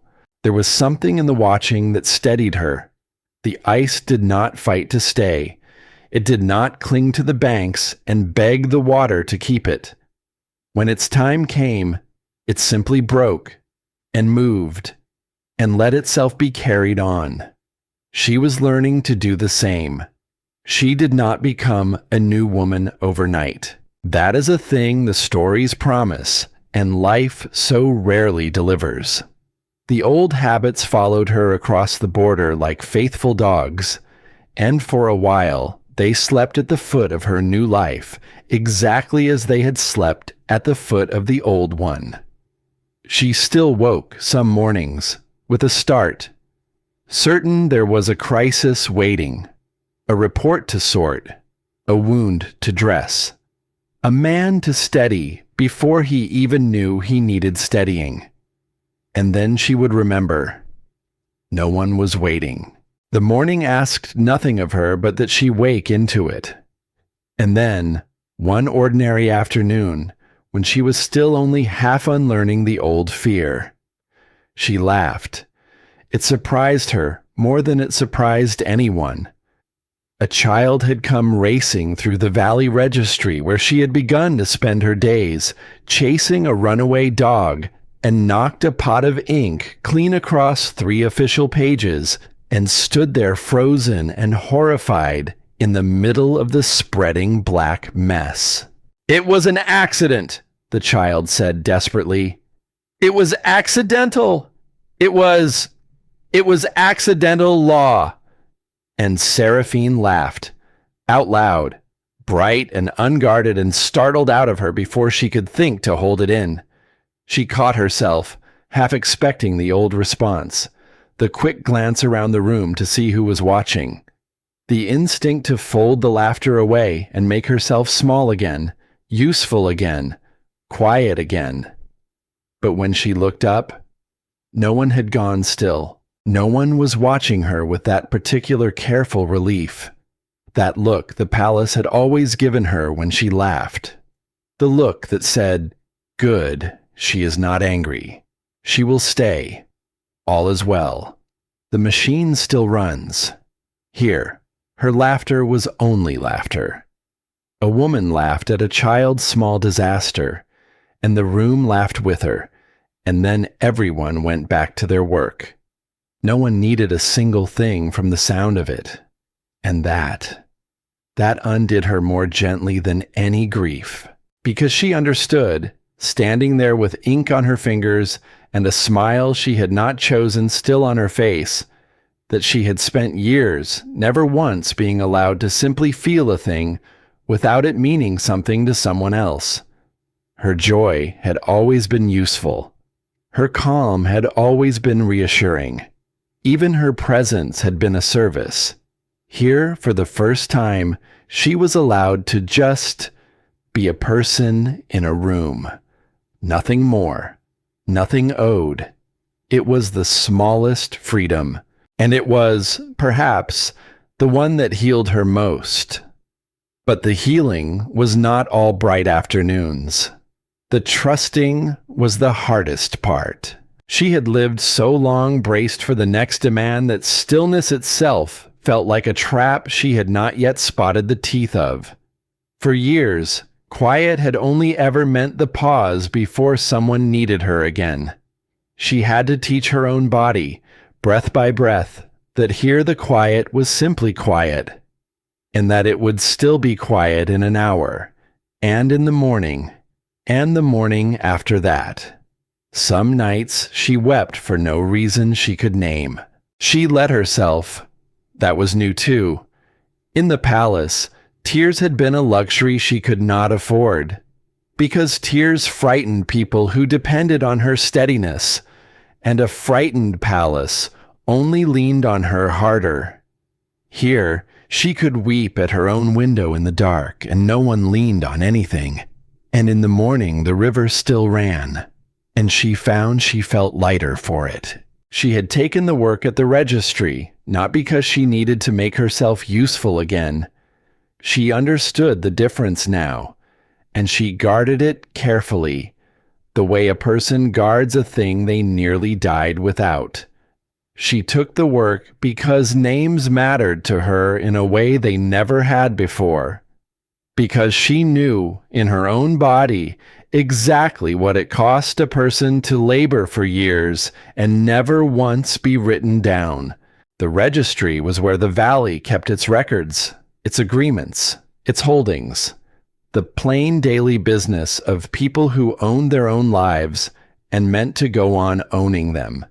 And Seraphine was very, very good at it. Of course she was. She had spent a lifetime reading the fine and dangerous language of power. She knew every place a clause could hide a leash. She knew how a soft word could be sharpened into a chain, and how a kindness could be written so that it quietly became a debt. She had lived inside that language for years, and mistaken it for care. Now she taught others to see it. 2 young clerks worked beside her, both of them quick, both of them earnest, both of them still young enough to trust a gentle sentence at face value. She would not let them stay that way. "Read it again," she said one morning, tapping a folded agreement one of them had been about to file. "Read it slowly. What does this line ask of her that it does not name?" The young clerk frowned over it.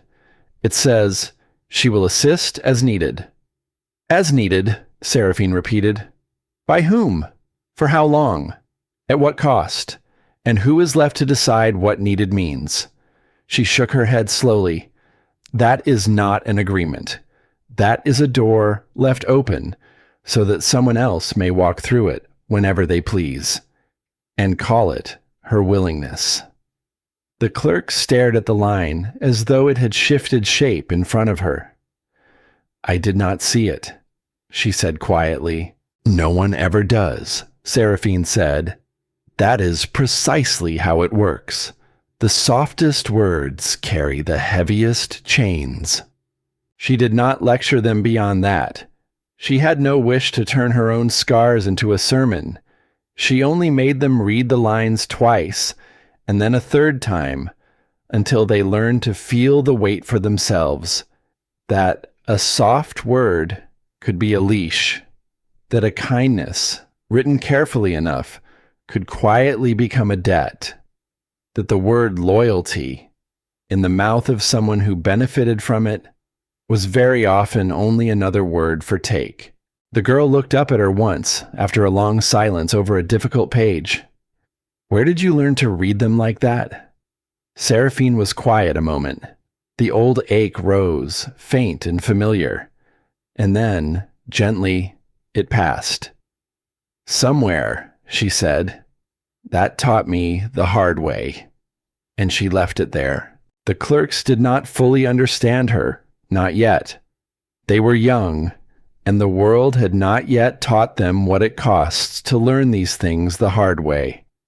But she planted the words in them anyway, the way you plant something in autumn, trusting it to root in the dark and rise in its own season long after you have stopped watching for it.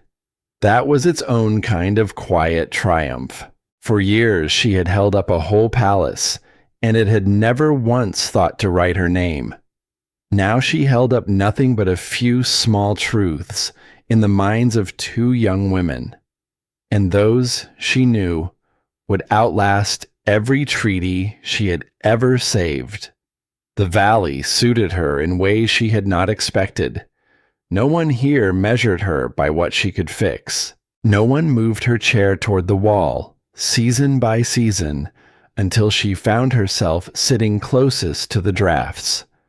No one set an extra cup out for a rival and let her watch her own place quietly shrink. No one thanked her in shorter and shorter words as her gifts grew more and more essential to them. Here, when she did a thing well, they simply said so, plainly, and then they let it go. At first, that plainness unsettled her. She kept waiting for the catch beneath it, the hidden hook, the way a whole lifetime of hooks had taught her to. But there was none. The valley meant what it said, and said what it meant. And slowly, slowly, she stopped bracing for a blow that never came. Word from the old lands reached her only rarely, and only in fragments. She did not seek it out. She had made that choice and held to it. But a border is not a wall, and news travels the way water finds cracks. And now and then, a piece of the palace drifted across to her whether she wished it or not. She learned that the wolves had lived, that Willow had recovered, slow but sure, and lived on into the warm season, gray and scarred and stubborn as ever.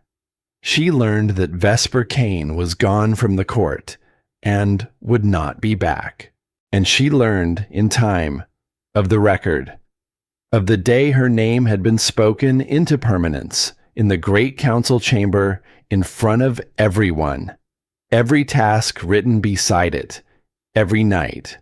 The title none of them had ever once dared to say aloud, said at last, plainly, with the compensation owed for years of silence set down beneath it. She held that piece of news a long time. She had asked for it, yes. She had made it the price of her gift. But asking for a thing and receiving it are not the same. And when it finally reached her, it landed somewhere deep and old and long guarded. Not triumph. Something quieter than triumph. The feeling of a wound she had carried so long she had stopped calling it a wound. Finally, at last, being seen by the very people who had made it. It did not undo the years. Nothing could do that. But it meant that the next woman who came after her, who held up that roof in the dark, would at least have a name in the record and a line that said plainly she was owed. It meant her leaving had changed something, that the door she had walked through had not simply closed behind her, but had been left open, a little, for those who would come next. That was enough. She was surprised and a little proud to find that it was truly enough. There were other fragments too, smaller ones, that the Alpha had made new laws, that no one in the palace now carried royal responsibility without rank and wage and consent, and the plain written right to leave, that the healers wrote down who prepared each medicine and who gave it, that no seat beside the throne could be filled in silence anymore, unnamed, for longer than a season. She received these the way you receive news of weather in a country you no longer live in, with interest, but without weight. They were his reforms to make, and his palace to mend, and his long, slow lesson to sit inside for the rest of his days. She wished the next woman well. She wished the wolves well. She wished even, in a distant and untroubled way, that the man himself might one day become something better than he had been. But none of it was hers to carry anymore. And the not carrying was the sweetest freedom of them all. The days lengthened, the valley greened, and Rourke Vale, who had opened a door at a border and then stepped back from it, kept his distance exactly as he had promised. He did not court her. He did not appear at her window with declarations, or press his company on her, or arrange small clever reasons to always be near. He seemed to understand, without ever being told, that a woman who has just clawed her way out from under one man's assumptions does not want to walk straight into another's. So he waited. He simply existed nearby, steady, unhurried, present, without ever once pressing. When their paths crossed at the registry, or on the road, or at the long tables of the shared evening meals, he spoke to her plainly, and listened when she answered, and never once asked her for a single thing she had not offered first. It was such a small thing, to ask nothing. And it was, she was learning, one of the rarest and most precious things a person could ever do for another. Slowly, without either of them naming it, a kind of ease grew up between them. He would tell her some dry account of a squabble among the valley farmers, and she would find herself laughing again, that same startled, unguarded laugh. She would speak of her clerks, of the language of hidden chains, and he would listen with his whole attention. The way a man listens who has never once thought a woman's words were only a thing to be endured until his turn came round. She caught the scent of him sometimes, on the wind, at the shared tables, wood smoke, and cold, clean air, and something quiet beneath it. Not the warm, dark note she had once known better than her own name. A different scent, a gentler one, and she noticed, one evening, that she did not brace against it, that her body did not tighten with the old wariness, the old readiness to be used and to call it devotion, that she could simply notice the nearness of him and feel the small warmth of it, and let it be exactly what it was, and nothing more. Not need, not use. Just the quiet, unforced pleasure of a person she was glad to sit beside. One evening, at the end of a long shared meal, when the others had drifted off and only the two of them remained at the emptying table, he asked her, plainly, if she would walk with him sometimes. Not for any reason, only for the walking. And she understood what he was truly asking underneath the small words. She was quiet a while. "I am not ready," she said at last, "to belong to anyone. I may never be. I spent too long being a thing that was kept." "I know," he said, and there was no wound in it, no sulk, no quiet pressure dressed up as patience. "I am not asking to keep you. I am asking to walk beside you. There is a great deal of difference, and I would never wish to blur it." She looked at him for a long moment, and she believed him. That was the astonishing thing. She had spent a lifetime learning to hear the hook beneath the kind word, and she listened for it now, hard with all the hard-won skill she had, and there was none. He meant beside, only beside. "Then yes," she said, "sometimes, for the walking." It was not the fire she had once mistaken for love.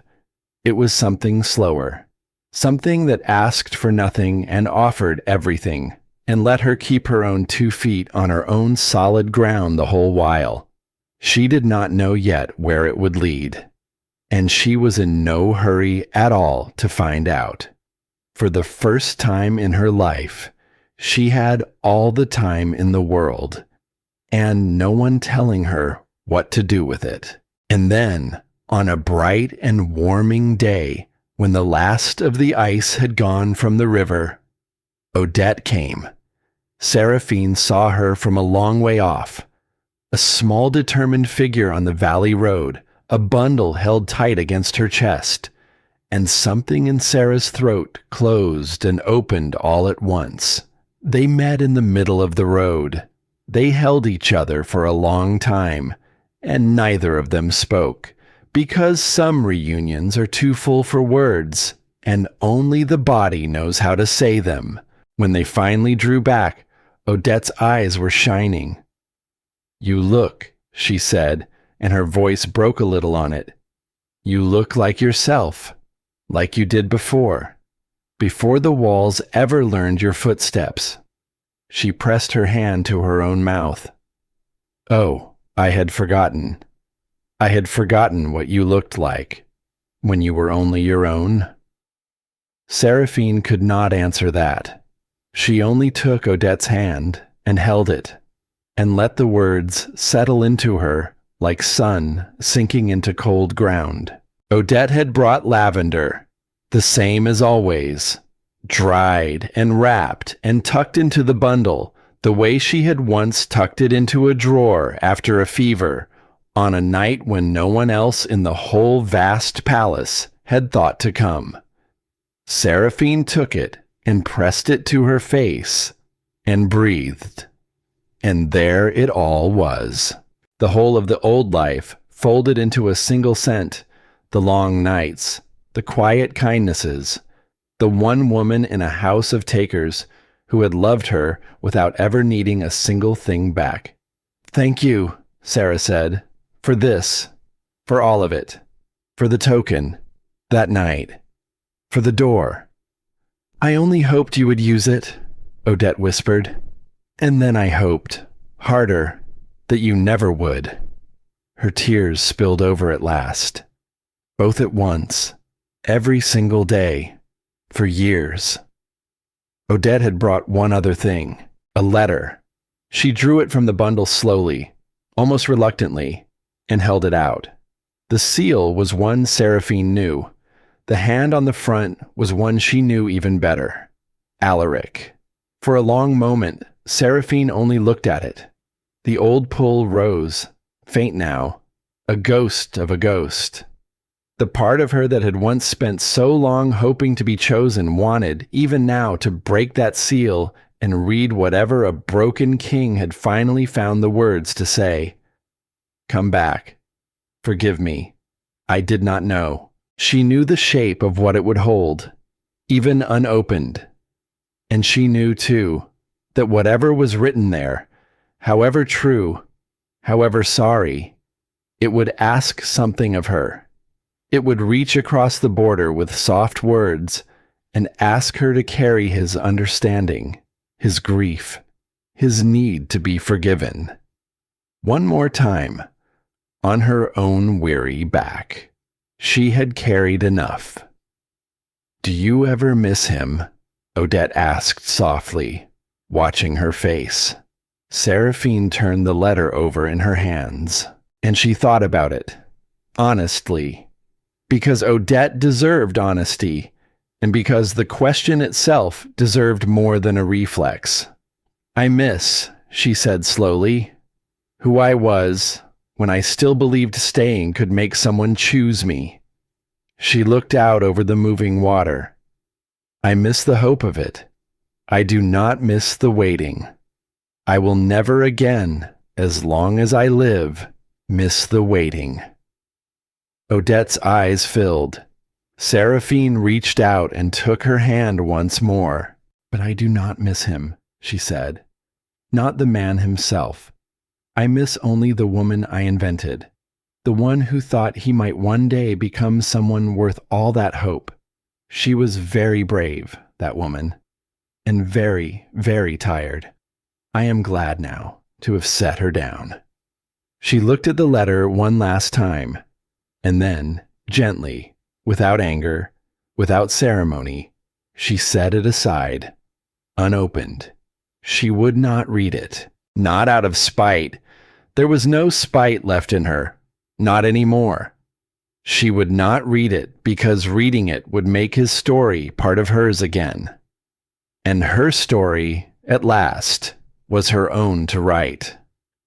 Some doors, once you have walked through them, are not meant to be opened again from the far side. Not even a crack. Not even to see.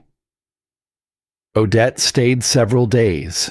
They walked the valley together in the lengthening light.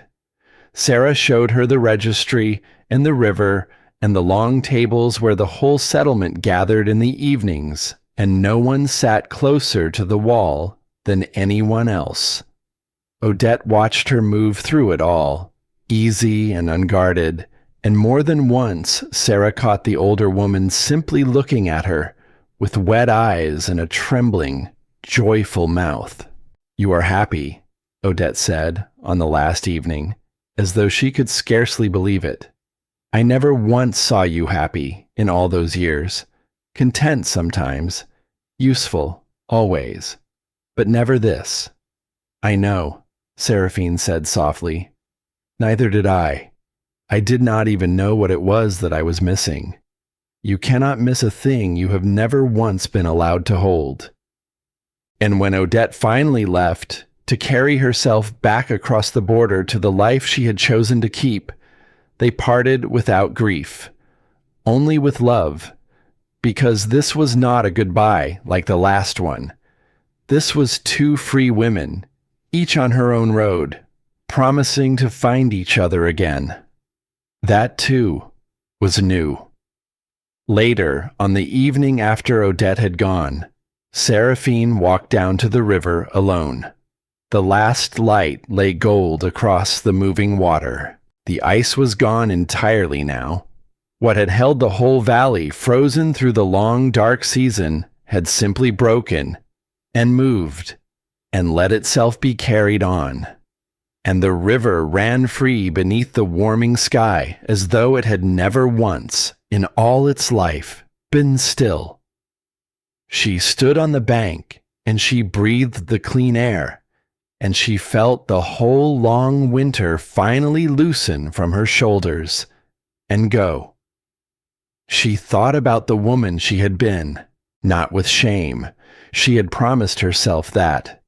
The woman who stayed, who softened, who folded her own credit into a man's and smiled against the wall. That woman had not been foolish.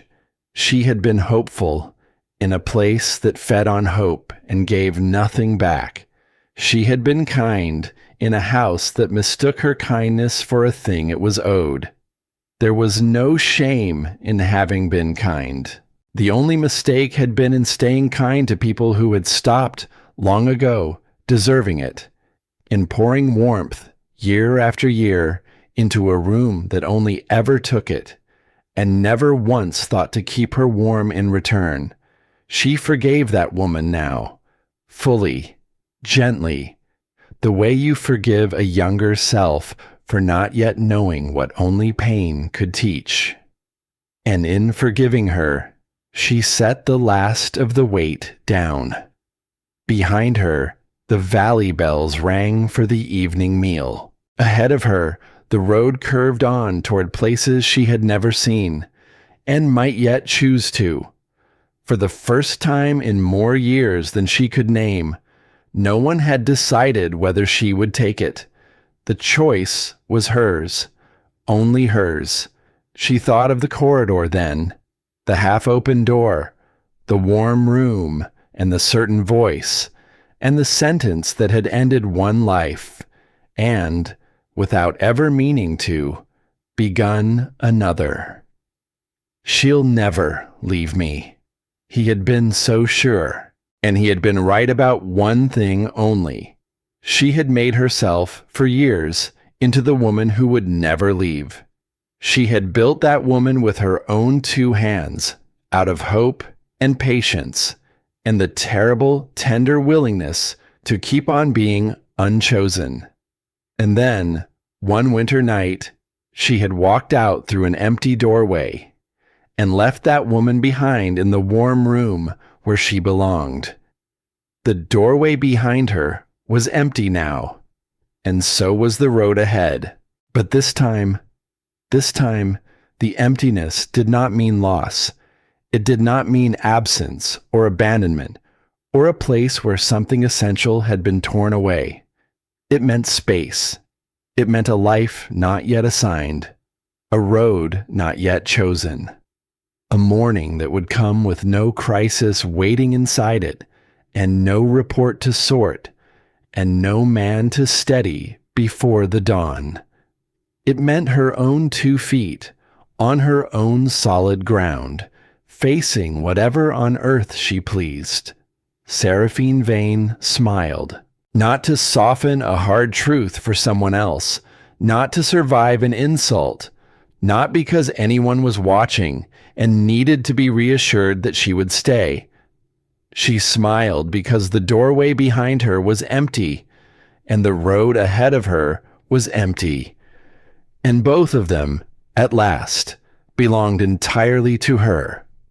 The river ran on beside her in the gold light, free and unhurried, and going exactly where it chose. And so, at last, so was she.